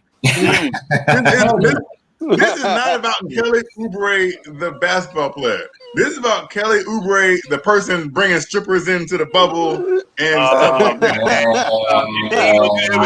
Man got to breathe. Let him get it in. State. Tom's probably trying to You get already in. know Tom ain't playing that, man. Yo, my man has needs. The dude has You know needs. he ain't even playing that. But But Brown right there, man. Don't hate. I think the bigger issue is you scared for your boy Kevin Knox. This is not about that. Exactly. This is not about Yo, Kevin, Who's more of a player. typical player? Who's more of a typical player, Oubre or Kevin Knox? I don't even know. I don't This is even not know. about, again, like I said, this isn't about the player. This is about the personality. Gammo, your question would be good. Your question, all your questions about Knox when it comes to Tibbs, we can't realistically answer those questions for another like 2 months. We need to lose. 15 to I'm 20. talking about right now. If you had a choice, my guy. I can't answer that, my guy. I can't. Who are you gonna say? If Hold you on, would hold on. have said someone like, if you would have said like Otto Porter Jr., I don't know. Yeah, I can see Otto Porter Jr. being more of a Tibbs guy than Kelly Oubre. Oh, come on, stop. You Nah. bugging. Definitely not. Playing with DSJ, you keep talking like this tonight. Now you going on that plane. Word. I'm just saying. Otto Porter Jr. is a 3-and-D wing. Yeah, Otto He's not Porter ain't been good flashy. in 3 years, Yeah, man. without the Otto three. Porter. Hey, just real quick, just to finish up on Capella, he's getting $16 million this year, $17 million next year, Was that it? $18 million in 2022-23, and he's a free agent, unrestricted free agent in 2023. Who? Capella, just to answer your question, what is Oh, contract? I thought he was making more. All right. Nope. And freaking Tom Thibodeau had Noah, Word. who couldn't wait to turn up in New York. Yo, who was Tom Thibodeau wing when he was in Chicago? Who was his wing? Mirotic. Who else was his wing? Yeah, Dang. he had Bridges for a year. He had Dang. He had And since you want to talk, Luol Deng and Kelly Oubre is very similar. Hold on. He didn't get Luol Deng he got Luol Deng at 25 years old. He didn't get Luol Deng when he was 21. So we Yeah, gotta take that into consideration. So yeah, exactly. Trying to compare Kelly Oubre and say he's not going to. Man, Kelly Oubre. Yeah, see, Gammo, you know what you like to do? You like the Pandora's box stuff. Like, you like to put hypotheticals that you know people can't answer right now because you know the answer. Like, for I example, can answer it right now because Kelly Oubre is an ascending player who has produced more. I mean, obviously he's had more years. He's been consistent. But Kelly Oubre, y'all talk about Kevin Knox has not produced with bad coaches. Kelly Oubre has shown more production with bad coaches. but name his coaches. Name his coaches. Who's a bum aid coach on the Wizards? Exactly. Can you name the No, coach? name his coaches. Name his coaches. Who's the Name his coach on the coaches. Wizards? Knox had Fizdale. Knox had Fizdale. 1 year. Scott Brooks. Scott Brooks, not a full Scott coach. Brooks. Who was it? Scott Brooks, all right. I'll give Scott Brooks. Scott Brooks too. They brought Scott Brooks there to try to get Durant. But then they traded him. They traded him. They traded And then him. Monty Williams. Yeah, Monty Williams for a year. The Monty was a good coach. Just real quick on Kelly, he's 25 years old, 6'7". Last year, 18.7 points per game, six and a half rebounds, 1.5 assists, shot 35% from three, 78% from the line. Now, name his 3-point percentage from his rookie year to like his fourth year. Okay, his rookie year was 31%. Mm-hmm. I'll just go down. He's been in the 6 seasons, so 31%, 29%, 34%, 32%, 31%, 33%, 35%. Okay. And his field goal percentage? And his field goal percentage was 43%, 42%, 40%, 45%, 43%, 45%, 45%. So can we put to bed this notion that like people can't get better? I think that's the thing, man. I think Knicks fans has been subjected to Steve Mills so much that they got this negative feeling like they can't, like we feel like these dudes can't get better. We got to get out of that. We got to break out that habit. we need more optimism around what Leon Rose and these dudes is doing. Yeah. Ghana Moses Yeah, said Bob- Kevin Knox is most compared to Tobias Harris. I don't see it. I don't see it. I compare Kevin, if he reaches his highest ceiling, I'm talking about the highest of highest, Steve. If he reaches that ceiling, I got him Rashard Lewis. That's my highest comp for him. Low ceiling, The other night. Oh, Yeah, that's Lewis was a dog, and I don't think he'd get there. no, but you gotta Hold understand. on. Let me take a time. Let me take a time out. I want to ask Ron this question. Mhm. What is the definition of a dog? I want people to. I want somebody to clarify this to me. Okay, I'm glad you A asked that. guy, a guy that plays hard all the time. Tell you what a dog is. You know what a dog is? When I look in your eyes and I don't see no fear. When I look in your eyes and I see confidence, no matter who's there. Mhm. That's a dog. You talking to one. Mhm. Yeah, all right. DMX in my head right now. I guarantee you, them boys be taking Kevin Knox lunch money on the court. No, but I guarantee you this year during practice, Kevin Knox was busting their ass. He probably was this year. Cause you know why? Because he got that dog of a coach. And that dog of a coach telling him, hey, either you playing or you going to be on the plane. Now hold on. Let me give you a story. Now you remember now. You might know this better than I do because I was still like in In your Pampers? sipping on Similac. Now I remember watching The Last Dance, right? Oh, yeah. Scottie Pippen. Oh my god. Now they say Scottie Pippen didn't become Scottie Pippen Oh my god. until Detroit knocked him down that one play. And Michael Jordan said he looked in Scottie's eyes and was like, they is on me now, so I have to step up. As they was pushing Scottie Pippen around and he ain't had no backbone until Dennis Rodman knocked him into the stands. So where you going with this? Hey man, What I'm saying is, we're talking about Scottie Pippen. player, come on. You know, Come on. Listen Thank where I'm you, going. Steve. Listen where I'm going now. Kevin, you've been messing up all night. Yo, Kevin, what's up with you tonight, man? You've been drinking that Henny. Because y'all not listening where I'm going. Scottie, You said Kevin Knox is not a dog. he's not. Now, is that something that can be inherited? Because Scottie Pippen wasn't until something happened to Scottie Pippen. You Get out of here. You are- Now, what's up? You are who you are, man. No. I disagree. You can be a dog. It's a dog in everybody, but it depends on what buttons you push. I agree with that. Some of them are chihuahuas and some are pit bulls. Now, that's basically what I just said. Now, That's a hold good on. point. But That's Kevin, basically what I just said in the Scottie Pippen analogy. Detroit pushed the right buttons in Scottie Pippen Hey, to stop bring it. that out of him. Kevin, Knox is not even a puppy. word. Baby.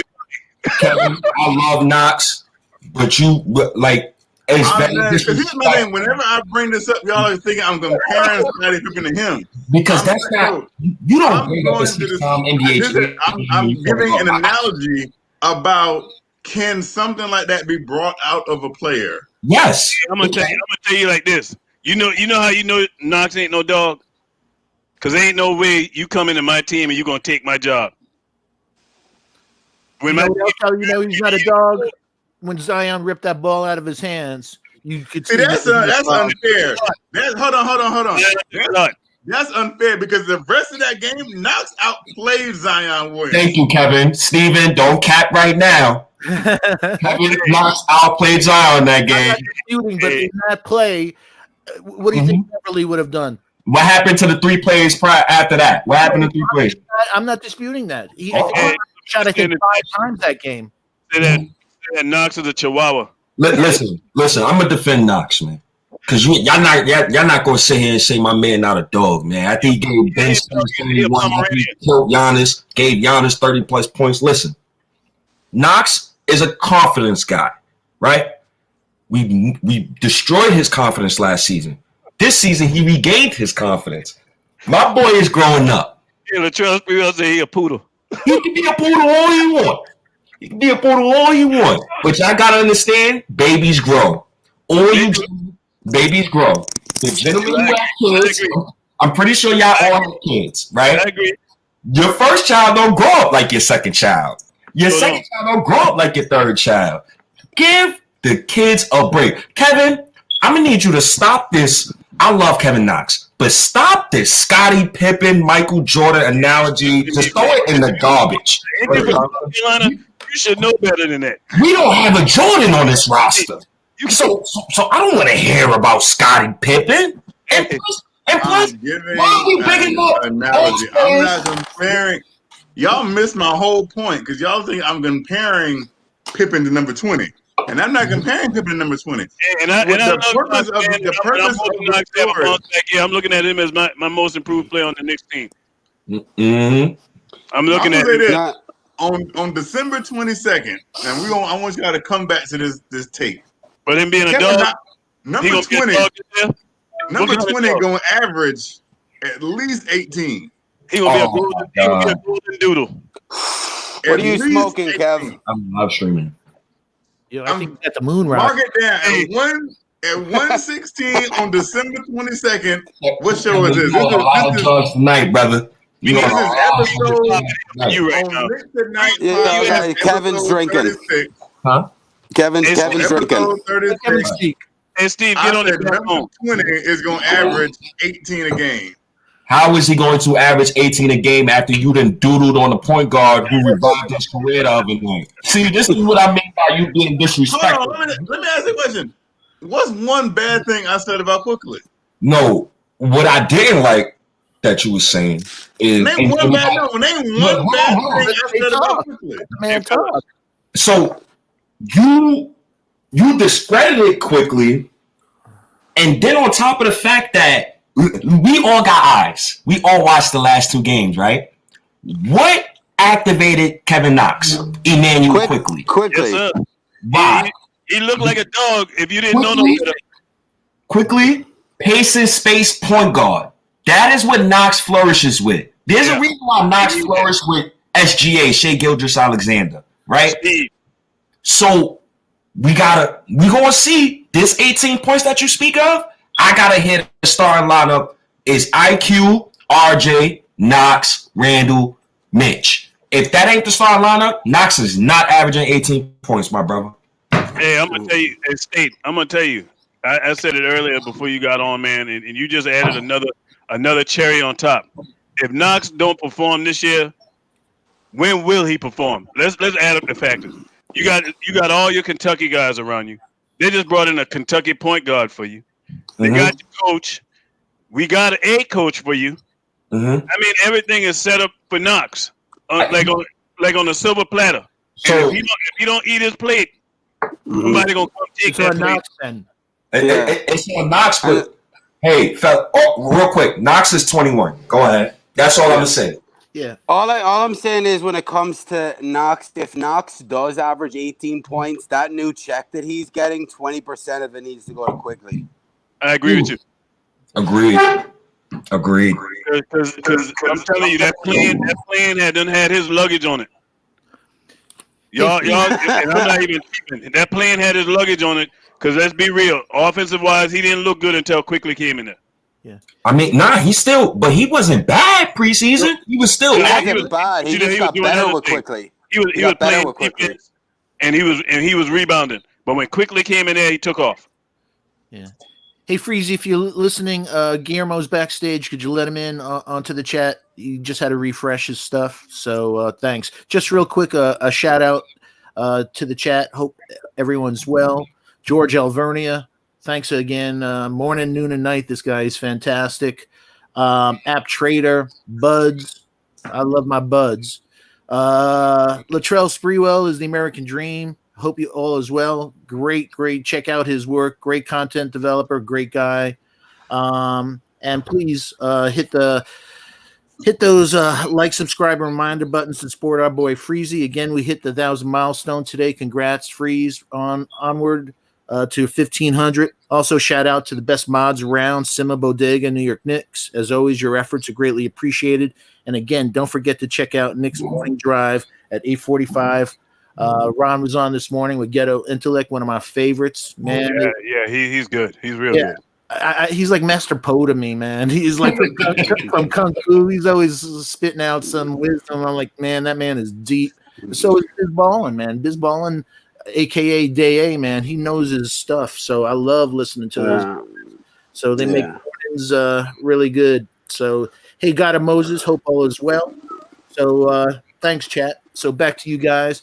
And like I said, this is freestyle. So, Yeah, I Hey, have fellas, one question for you guys. I'm gonna let y'all I have a have que- it, man. I'm You about out? to. Have a Yeah, good night, man. Ron. you had a I'm day gonna and give a you half some rest. today. Ron had a day today. I ain't took one yet. Yeah. I need one. I'm running on Kevin Knox fumes right now. You must be high as a kite then. That's a good one, Kev. Hey, Kev, I gotta give you credit though, man. Like I said, I don't know if you heard my show earlier, man. I said if I want a player, want somebody that's gonna back somebody, they're gonna be there. I know it's you. You're gonna ride with your man. Guillermo, I said he's the pessimistic guy, man. He ain't loyal to no one player. The only player he loyal to is that thing right there. Listen, You know what I mean? I love the team. Y'all I are love the total team. polar opposites, man. That's why y'all butt head a lot. So Mhm. yeah, hey, if y'all ain't subscribed to Freezies, man, y'all make sure y'all do that. Hit them like buttons. Get this thing overseas, worldwide. Knicks family, let's do this thing, man. Wednesday, we gonna shock a lot of people. I'm telling you, I expect to win, nothing less. You heard me, man, and I'm out. All right, man. God bless Bro. you. And everyone, Oh, please OG. subscribe to Man. It's the Knicks. Great content. Real proud of him. His subscribers are exploding, so you should be really proud, man. So State, Yeah. what's on your mind? It's a freestyle night. What's on your mind? I gotta find my headphones right quick. I think This is my about to sound so funny. I can't believe this just crossed my mind like a minute ago. I don't know why am I thinking about the triangle offense and Phil Jackson. Yeah. Oh my God, that got me nervous. But at least look, we have some players that can run it. At least the last time we didn't really have. Well, it was forced. Tibbs doesn't have to play it. If it don't work, he can change it. Jackson forced it. But you know, when you're looking at the preseason, it don't look forced. It looked like it's natural. It looked like it. Honestly, it really looks like Thibodeau runs triangle sets probably like half of the time. Yeah. There's going to be more basic principles, but yeah, a lot of them were it's not basic. like- You're going to see a lot more like hard, more difficult or more creative triangle throughout the season. I think he just started off with a lot of basic sets, but I think the triangle is the best way to go with this team because you don't. Quickley to me yet isn't a pure point guard, but he's good enough to run that triangle where the ball keeps moving, and that's what we need. Just ball movement. Tibbs always man. did this though. In Chicago, he did this. So yeah. But with Phil, it was like, oh, you better run the triangle or else. Like, yeah. That man didn't want the job. He took the job because it was For the money. The money. Yeah, Dolan come to him with the money he couldn't turn down. But think about how that went down though, because remember the day before that, it was supposedly that there was going to be a what's the word I'm looking for, man? What's the word I'm looking for? With a bunch of people and it was going to be a protest in front of the Garden for James Dolan to sell the team, and the only way to get the fan base to shut the hell up was to sign Phil Jackson, and he signed Phil Jackson to shut us up. Let's be honest. Let's be honest. Everybody who's in the chat and who's in this live right now, everybody was excited when Phil first got hired. Even I was. So I don't know. Yeah, I was kind of excited. Because I heard you wanted to give the max to Greg Monroe. I was like, oh my goodness. Do you know I love what Stephen A. Smith said about it? Was like his first signing was Lamar Odom on crack. Yeah.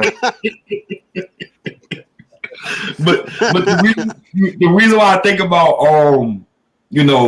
Phil Jackson is because without him, we wouldn't be here today.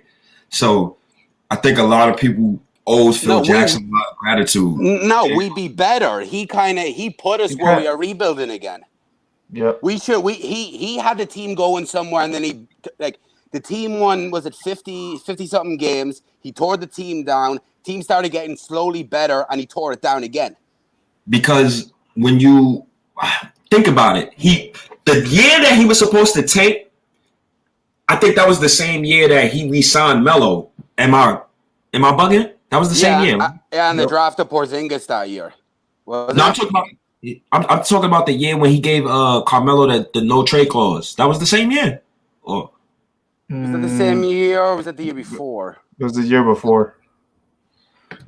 Oh damn! Phil did a bad job. My God, he was terrible. He had Travis Ware, Ron team, Baker. Man. Yeah, Krause built that team in Chicago. Not Phil. He traded Tyson Chandler for Jose Calderon. Oh my God! He passed up on Donovan Mitchell and all these guys here. Frank. Oh, please! And Donovan Mitchell was mocked to us, and he was there on like people expected him to come to us, and then boom, he goes for Frank. And people were surprised. Was telling us to take him. Yeah, and people were laughing was it because Phil wasn't even doing work inside of America, and you think he was scouting this guy out of France. It was he was on vacation, and he was like, "Oh, this dude can play." Like Frank wasn't even a point guard. Frank was a backup shooting guard when he was in France. But see, this is stuff I get annoyed at because this is why a lot of people dislike Dolan. Because bro, you should have fired Phil 30 days before the draft. Like, that's what you should have did. Like, if you would have fired him 30 days before the draft, tell Steve Mills, look, man, hire your own guy, because Steve Mills would have no, matter of fact, Jeff Hornacek wanted Donovan Mitchell, and Phil wanted Frank. Yep. So that's where the class collided. And we went downhill from there. I mean, that set us back because if we got Donovan Mitchell, we'd be probably in or around. I don't know what we would be Utah, but we'd be in or around that like 8th seed, at least building better. At least have a future star. Him and KP, yeah. I strongly disagree. Strongly disagree with that. Well, I don't. Why do you disagree? You think we've been better? No, I think you'd be worse. The same. And well, they might not have developed Donovan Mitchell the right way. But here's the thing: he came in swinging though. Yeah, he came in swinging, but in a Utah Jazz jersey. You get what I'm saying? Without the politics, without the media and stuff. Yeah, and Johnny Bryant. And he had Johnny Bryant. We had Jeff Hornacek and a bunch of garbage men, and we had Keith Smart who broke DSJ. Do you think Donovan Mitchell would have got better under that? So, like in hindsight, I think Hornacek would still be here. I don't even think that. I think it would have been. I think it would have imploded quicker. No, because they had KP. He was going to become an all-star. Donovan Mitchell, who was Rookie of the Year that year, and then they wouldn't have signed Tim Hardaway Jr. It's tough because, oh my God. Yeah, it's tough because it's it's a what if.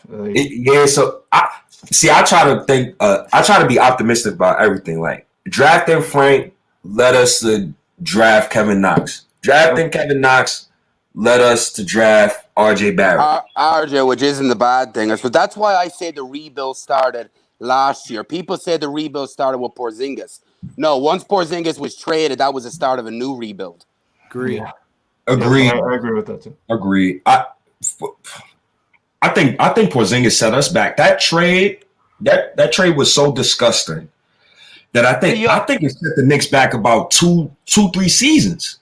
Yeah.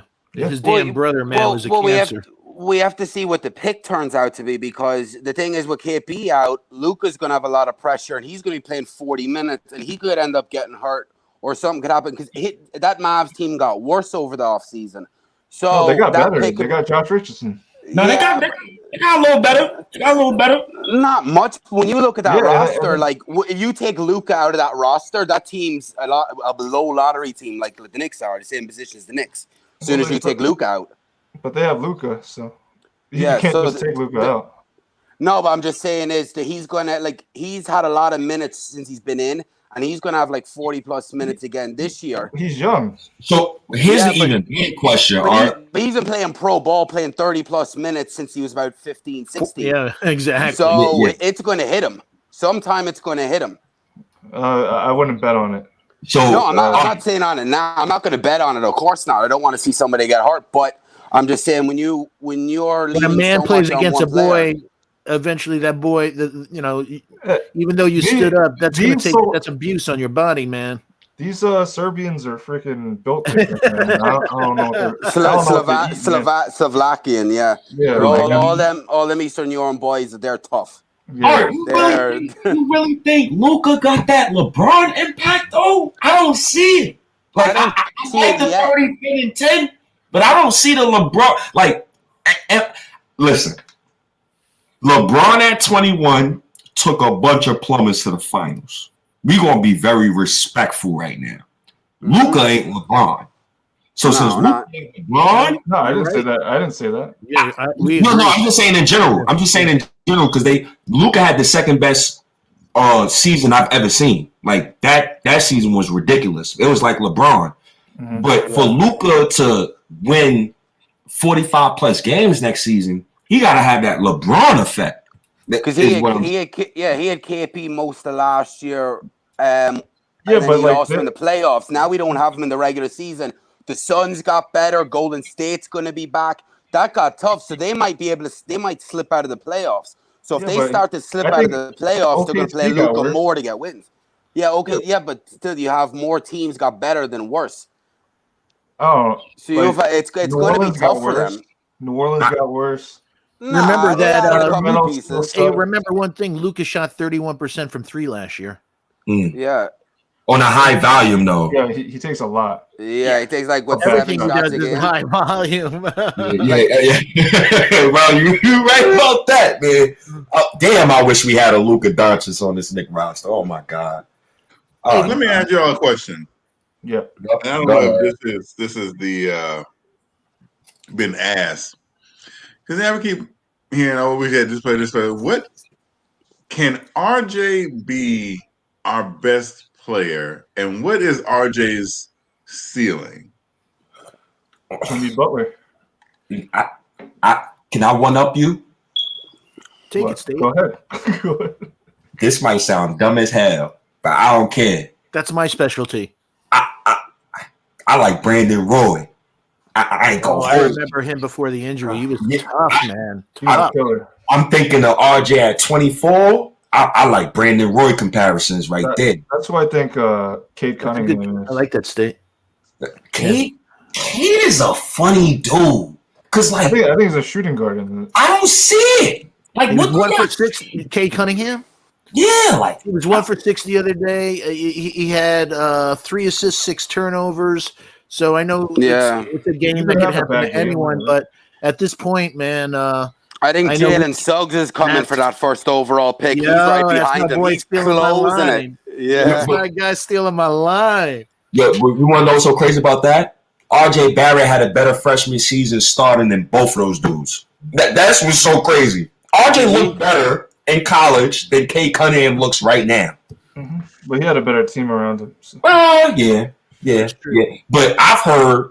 Well, hold on. That's not true because if you recall, Zion missed a lot. When he blew out his shoe, Zion missed a lot. And RJ actually got better. Yeah, I know. Because, listen, I live in Durham, North Carolina. Yeah, he carried University is literally down the street from my house. You ever go to a game? A lot. RJ got better when Zion wasn't there. But he still had Reddish. He still had Trey Jones. Let me tell you about something about Cam Reddish. Cam Reddish in college was I feel like playing today. I might give you 20. And then this game was like, you know what? Now I'm checking out. But he hit every clutch shot for Duke, though. I know that. A lot of them, yeah. Some of them, yeah. But that's single clutch shot. When I saw Cam, like Cam would just disappear. Mm-hmm. And you expected so much more from Cam Reddish, and it's like Cam was supposed to be better than RJ, and why are you kind of not showing out, Cam? Yeah, at the beginning it was RJ, Zion, and Cam. All 3 Duke guys supposed to go in the top 3, and then Cam dropped, and John Morant got up. Yep. You don't have Cam Reddish over John Morant, yo. John is goodness. Oh my god! I love RJ, but it's like Steph Curry all over again. I know. Jordan, Yo, you know how I judge point guards from now on? I judge him by looking at John Morant's season, because when you look at John Morant's teammates, he had future teachers, future bus drivers, future anything. but NBA players. His impact was so amazing that I gotta take that into consideration when I'm drafting anybody from now on. So when I evaluate point guards from now on, I look at Ja Morant's season. I'm looking at Suggs right now. I'm taking Suggs over Cade. Thank you. No disrespect to No, I Cade. would do that too. And there's that D word again. Dog. He's a dog. Cade is a dog, but Suggs is a dog. Yeah. So Suggs to me looks like a smaller version of Russell Westbrook with a jump shot. Strongly disagree. He reminds me of Baron Davis. Ooh, brings back good memories. UCLA. Oh, when his first play when he threw the alley, his first bucket when homie threw the alley, he dunked it. I said, "Oh yeah, that's Baron Davis right there. That's B Diddy." If he didn't have injuries, man, Barron would have been off the chart, man. Oh, if he wasn't lazy either. He was Showtime too, man. He, everybody LaMelo Ball. He was LaMelo Ball before LaMelo Ball in a lot of ways. Them players from the 2000s, they don't make them like them no more. Like Gilbert Arenas, Brandon Roy, like Kobe, Kevin Garnett, Vince Carter, Danny Granger. Some Ray Allen. Danny Granger is who I want Knox to be. This is a sad thing. I hate to take away from it. It still hits you like Tim Duncan, Kevin Garnett, and Kobe Bryant were going into Hall of Fame together, and Kobe Bryant won't be there. Oh my God! That still is just like, yeah. Oh my God! It's still like just really just. I don't even know what to say. It's just. Yep. Yeah. That's why I don't respect shooting guards from today. Like that. I really don't respect. Like I don't respect Harden. I don't respect Bill. Like I don't respect none of those dudes, man. Yo, look at our showing, ladies and Kobe B. Yo, you got in the garden. You got that in the garden. Keep that, man. I bid for it. You got to keep that, man. Kobe Bryant, one of the best NBA players like I've ever seen. Like he's skilled.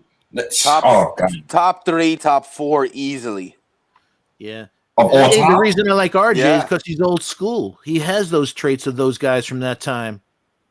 He had. I said last night that I'm not saying this about skills. I'm saying this about attitude. RJ has the eyes of Kobe. He wants to be great. He'll do whatever it takes to be great. You guys have to look where Kobe was picked too. Kobe was like 13, 12 in the draft. Mm-hmm. He weighed top 5 pick like a lot of these guys turn out to be. What was he traded for? Vlade? Yeah, from Hornets. Yeah. Kobe seen the Hornets draft him. He pulled the Eli Manning. He said, Yeah, but Kobe was, not only a generation, but he was incredible from the neck down and incredible from the neck up. The guy was brilliant, as we were saying, 6 languages. Just his IQ, man. Brilliant dude. I say this, and that's why I bring, because I don't talk about RJ that much, and people keep saying RJ can't be a number 1 on a good team, and I don't believe that. Mm-hmm. I believe, like I said, I believe RJ can blossom. I want my dream. I woke up one day and was like, you know what? In 2050, I want to see a documentary about the Knicks championship dynasty. I really do. Like RJ Barrett, Kevin Knox, and Obi Toppin. Oh my God. Really? Big 3. Let's look at this. Let's say if you had at the height, you just showing off, mother, you MFer. At the height, Larry Johnson.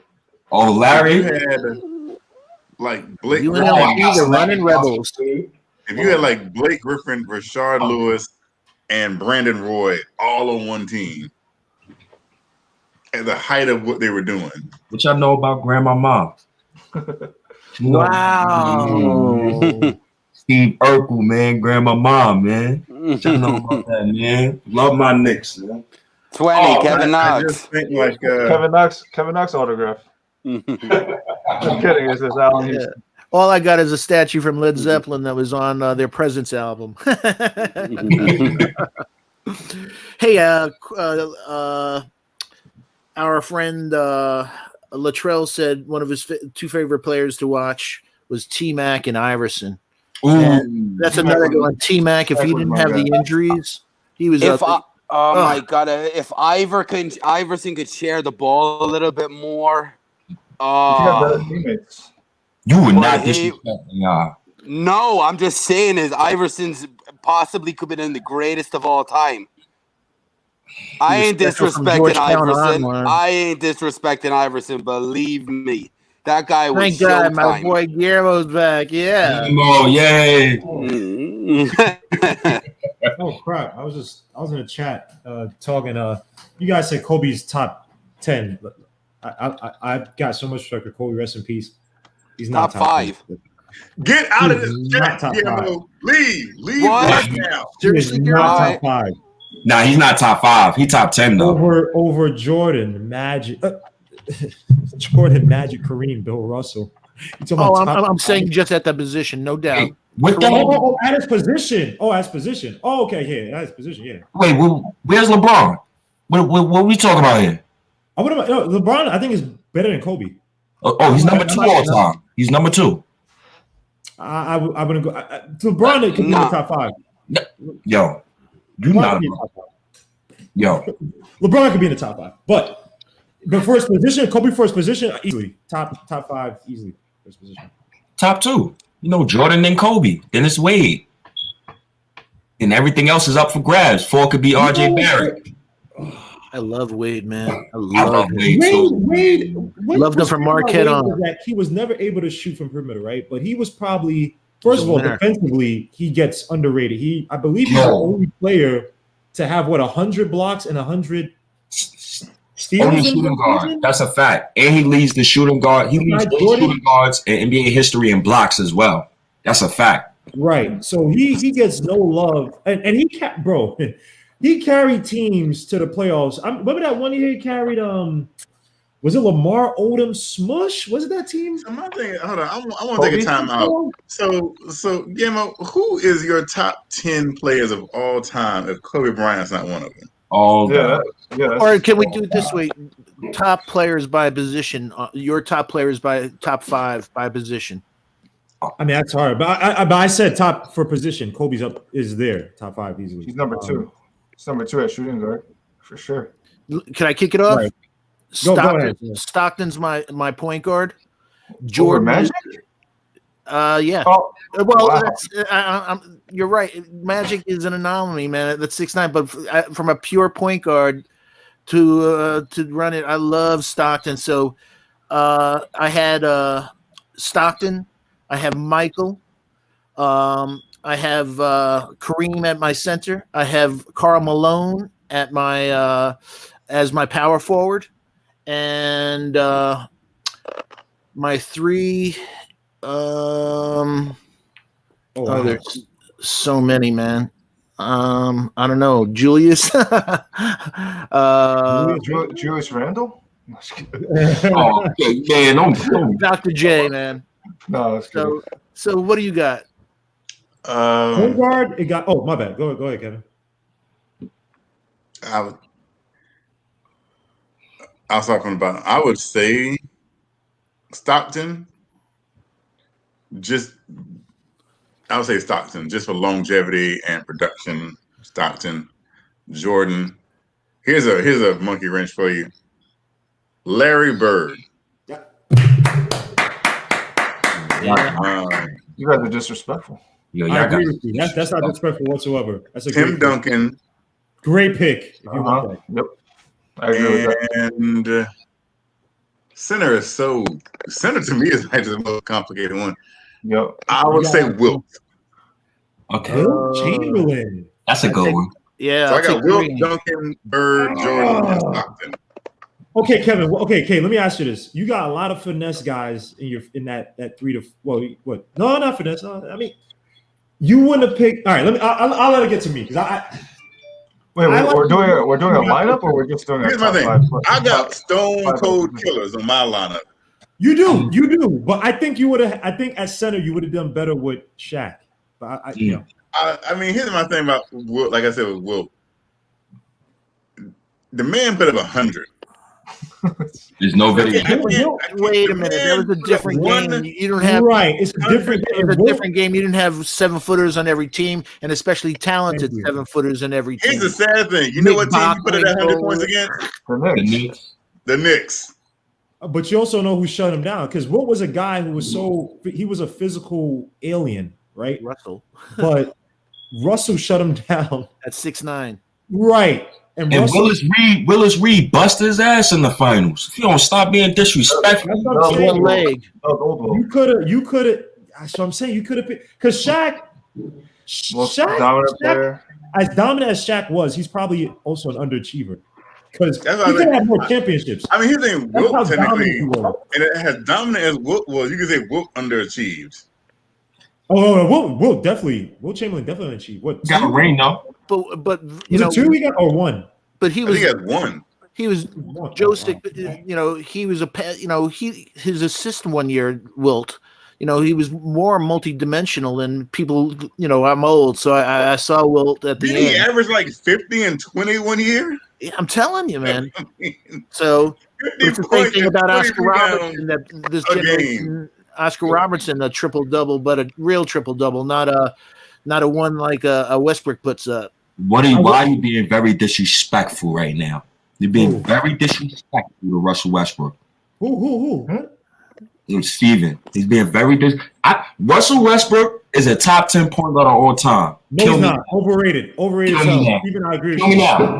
Overrated. Kill me now. What makes him overrated? When you literally have to manufacture doubles to get your teammates to get you to box out each other to get your rebound. When you literally take the team, when you're averaging a triple double and you lose in the first round every year, like you're overrated to me. Your facilitation is only predicated of athleticism, your dribble drive, or maybe a pick and roll with Adams. Right? So overrated. Now again, I'll say about Russell had a great year last year. A couple times overrated. Okay. Wait, say it one more time. He led the NBA in assists a couple times though, but overrated. Okay. Yeah, he's still overrated. I would take Chris Paul any day over the week over us. Okay. That's you. That ain't me. Can I throw a monkey wrench in this starting 5 thing, man? Hold up. Iverson also averaged, I think, 8 or 9 assists one year. You wouldn't call him a facilitator. You can manufacture assists by holding on the ball and getting it to the perfect guy versus making the pass that gets it to the guy that makes a shot, right? A hockey assist. So you can conjure up assist number, not conjure up. You can manufacture them a little artificially, but I'm gonna let you go. Latrell said Wilt played against his local butcher. We know they all. Even Bill Russell had like a stacked team. Didn't like guys from his bench go to the All-Star game that year? Hold on. I'm gonna change it. Can I change my center position? Can I change that? I'm gonna throw another monkey wrench because people will think I would say Shaq. I'm gonna say Akeem. Oh, okay. That's a good one. I'll say the Dream. The Dream was great pick. Wait, so we're just doing like a lineup, like how they fit together, or no? Just top 5 in the position. Your top 5 if your top 5 if you're your favorite players at each position, right? So Magic. That's good. Yeah, Jordan. Okay. LeBron. Duncan, and Kareem. I forgot LeBron, man. I guess I know it's the hate. That should have been my 3. I'm still going with Larry Bird. Larry Legend. That's cool. Yeah. Larry Bird or LeBron. And you said your lineup had Stone Cold Killers. You don't think Karl Malone was a killer? Just ask Isaiah Thomas's right eyebrow. No, what I'm saying about Tim Duncan is Tim Duncan wouldn't like if there was like a sniper, like if we had a team of assassins. Tim Duncan is that sniper. He's the one that's tucked away that you didn't even see there. But he's gonna get you. So that's Tim Duncan. I want to give my top 5 because I think there's going to be a player you guys might feel a certain way about. So at point guard, I'm definitely taking Magic. I mean, the guy was phenomenal. I think the best passer, at least top 3, 2 of all time. I think he's better passer than LeBron James, but that's an argument for another day. Jordan at the 2. At the 5, it would probably come down between Shaq and Olajuwon, but I'm probably taking I'm probably taking Olajuwon. No, I'm No probably love taking. for Kareem in the house tonight. I put Kareem. I'm probably taking Olajuwon. Now, my three, I'm taking Bird. And just to throw it, so this is not my personal five, but just to throw a wrench in there, and you guys might throw up, but I think once you throw up, you might be like, oh, okay, it might make sense. I'm taking KD. Oh no, That soft cupcake, Mr. 73. Hold on. I agree with you. He's soft cupcake, but when he plays around in a system, well, obviously I don't know what system these guys run. He's playing around other dogs. I think that those dogs were energizing. KD because KD always plays small forward. So you're the greatest power forward. KD plays a 3, and I'll pick at 4. Who that at 4? I'll pick so I pick at 10. I picked Olajuwon at 4. Olajuwon at 5. You mean? I'm sorry, Olajuwon's at the 5. I'm sorry. I take Duncan at 4. So can I? I'm gonna just throw monkey wrenches everywhere. I ain't gonna pick the top 5. Here comes State. I'm gonna just pick some like a favorite lineup. At the 5, I'm gonna go unconventional. I'm gonna go old school. I'm gonna get Moses Malone at the 5. At the 4, I love Dirk Nowitzki, one of my favorite players growing up. At the 3, Braun. 2, Kobe. At the 1, Curry. You left Michael Jordan off your team, man? Everybody gonna pick Jordan. I'm gonna pick Kobe. Everybody gonna pick Jordan. Kobe over Jordan? Yeah, but everybody gonna pick Jordan. I'm gonna pick Kobe. What about Jordan on The question isn't your lineup. It's the best at the position of all time. So if you're saying that Michael Jordan is the greatest shooting guard of all time, you can't just say, I want to pick him up and nobody's picking him. Nobody's picking him because Michael Jordan is the definition of the best player at this position. I mean, come on. I'm gonna pick. Let me get Kobe, man. I'm getting Kobe and Curry, man. Kobe and Curry, man. That's my backcourt. I think at any position, the definitive best player is so hands down Jordan at the 2 guard. It's so difficult to pick anybody else. I mean, I'm picking Kobe effing Bryant. we not like. Thank you, Steve. Like what are we talking about? Yeah, Kobe Bryant, who everyone says is the closest thing to Jordan. And then I'm picking Moses Malone at the 5. Into the debate. Then Moses Malone at the 5, former MVP, NBA champion, one of the baddest centers ever, and ABA champion, and ABA champion. And at the 4, listen, I know Dirk Nowitzki ain't better than Duncan. I know all of this, but that man, I watched him win the hardest NBA championship of all time in 2011, and I'm gonna give him his roses. I would love to see that lineup. That's the line. Dirk, Moses, Braun, Kobe, Curry. You can't guard that. Nobody in NBA history could guard that. Sorry, say it one more time. Curry. Yeah. Curry, Kobe, Braun, Dirk, Moses Malone. Nobody in the NBA history guarded that. That's an impossible starting 5 to guard. Impossible. Moses was a monster, man. I wish this generation. He was a monster. You see the old clips. The OGs always tell me about Moses Malone. Like I always try to right with Dr. J, right? 83. Mm-hmm. Yeah, Dr. J couldn't win anything until Moses brought it home for him. Moses was the first person to pull a LeBron too. Everybody don't know about that, but yeah, he won the MVP the year before, and then he got traded. He asked to be traded to the Sixers. Joe, man, it's your turn, brother.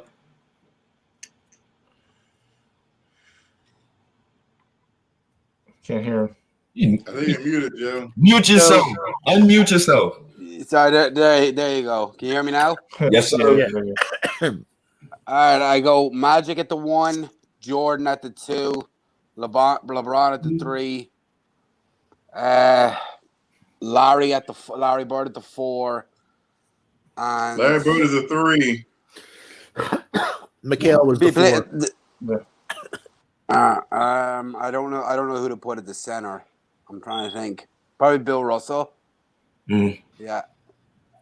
Sure, you're gonna kill me with this, but Bill Russell, to me, when they say the greatest player of all time and he's on the top list, Bill Russell's a little bit overrated to me. Mm-hmm. He's probably the greatest defensive overrated center. Yeah, he's like probably the greatest defensive center of all time. But offensively, it's like, yeah, he was okay. Yeah. Tell me when somebody else won 11 championships. Then we got that conversation, champ. Yeah, let's look at the teammates he had during the championship. How many Hall of Fame players on those Celtics teams? So then I got to discredit Kevin Durant's championships. Y'all know you can actually. A lot of people feel like that, huh? You can actually, yeah. Well, Coach right. Colblock is I Coach do. Colblock is up in here. I think he wants to take people one-on-one on this KD aspect because I call KD soft, and he's saying he can't be soft if he's won back-to-back championships and been a key part of it. I think KD's game itself. Is disgusting. I think that's why I picked him. He's not my type, but I just picked him for the fun of it. I think talent-wise, he's one of the best I've ever seen. But mentally, if he's not around, mentally a strong system, I don't think he's. Kevin Durant is the softest NBA superstar in NBA history. He did the weakest move in sports history. Twice. The weakest move. I've never seen a that's like what he did was like Jordan losing to the Detroit Pistons and then going and join them in the offseason. I'm discrediting his rings. I don't care about the accolades he got at Golden State. I don't give a damn about what he doing on the New Jersey Nets. I don't care. His rings don't count. I don't care. He ain't no top 5 small forward all time. I'm hating. I don't care. I'm mad. He took 2 years off my life and stole 2 rings from LeBron.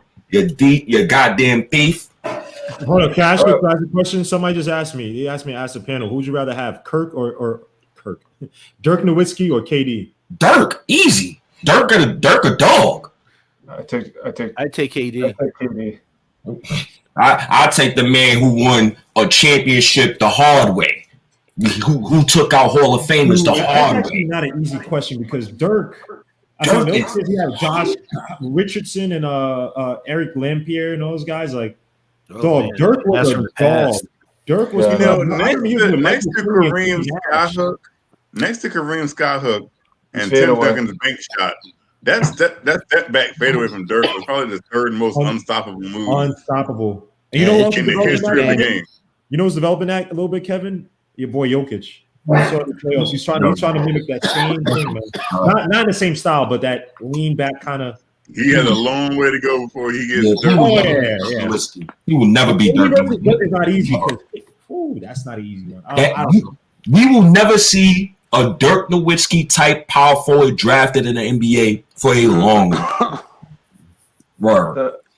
And to the chat, yes, I'm taking Dirk over KD. Yes, I'm salty over KD with his move and him stealing some rings. Yes, I'm taking Dirk over. Who had a sneaky good career, but he was good, but it's like you didn't think that he was that good, but you knew it was. It's kind of weird. Kevin Garnett.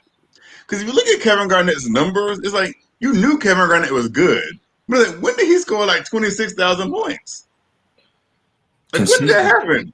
Consistent. He was putting up numbers with the Wolves. The thing that screwed him over, unfortunately screwed him over was that stupid attempt to get Josh Smith, which screwed him over draft picks. So he was literally the only guy there. Yeah, who they have? Guys like Troy Bell? They couldn't get past the first round. Hold on. He had in his earlier Terrell Brandon. Oh yeah, he had Marbury, right? Very early on, right? He had Marbury, then he had Brandon and Zerbiak.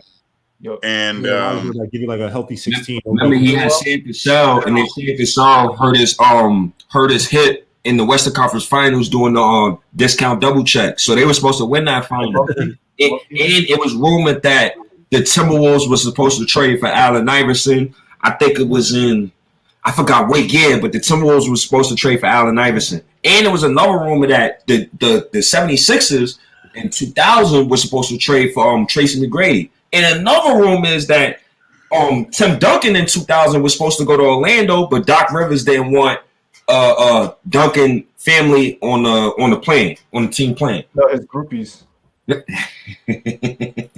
I would let Duncan bring all the groupies.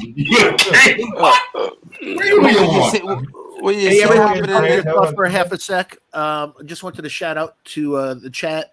We're at 95 likes. Let's hit that 100 number. We have 161 people at 2 o'clock in the morning in the chat. So please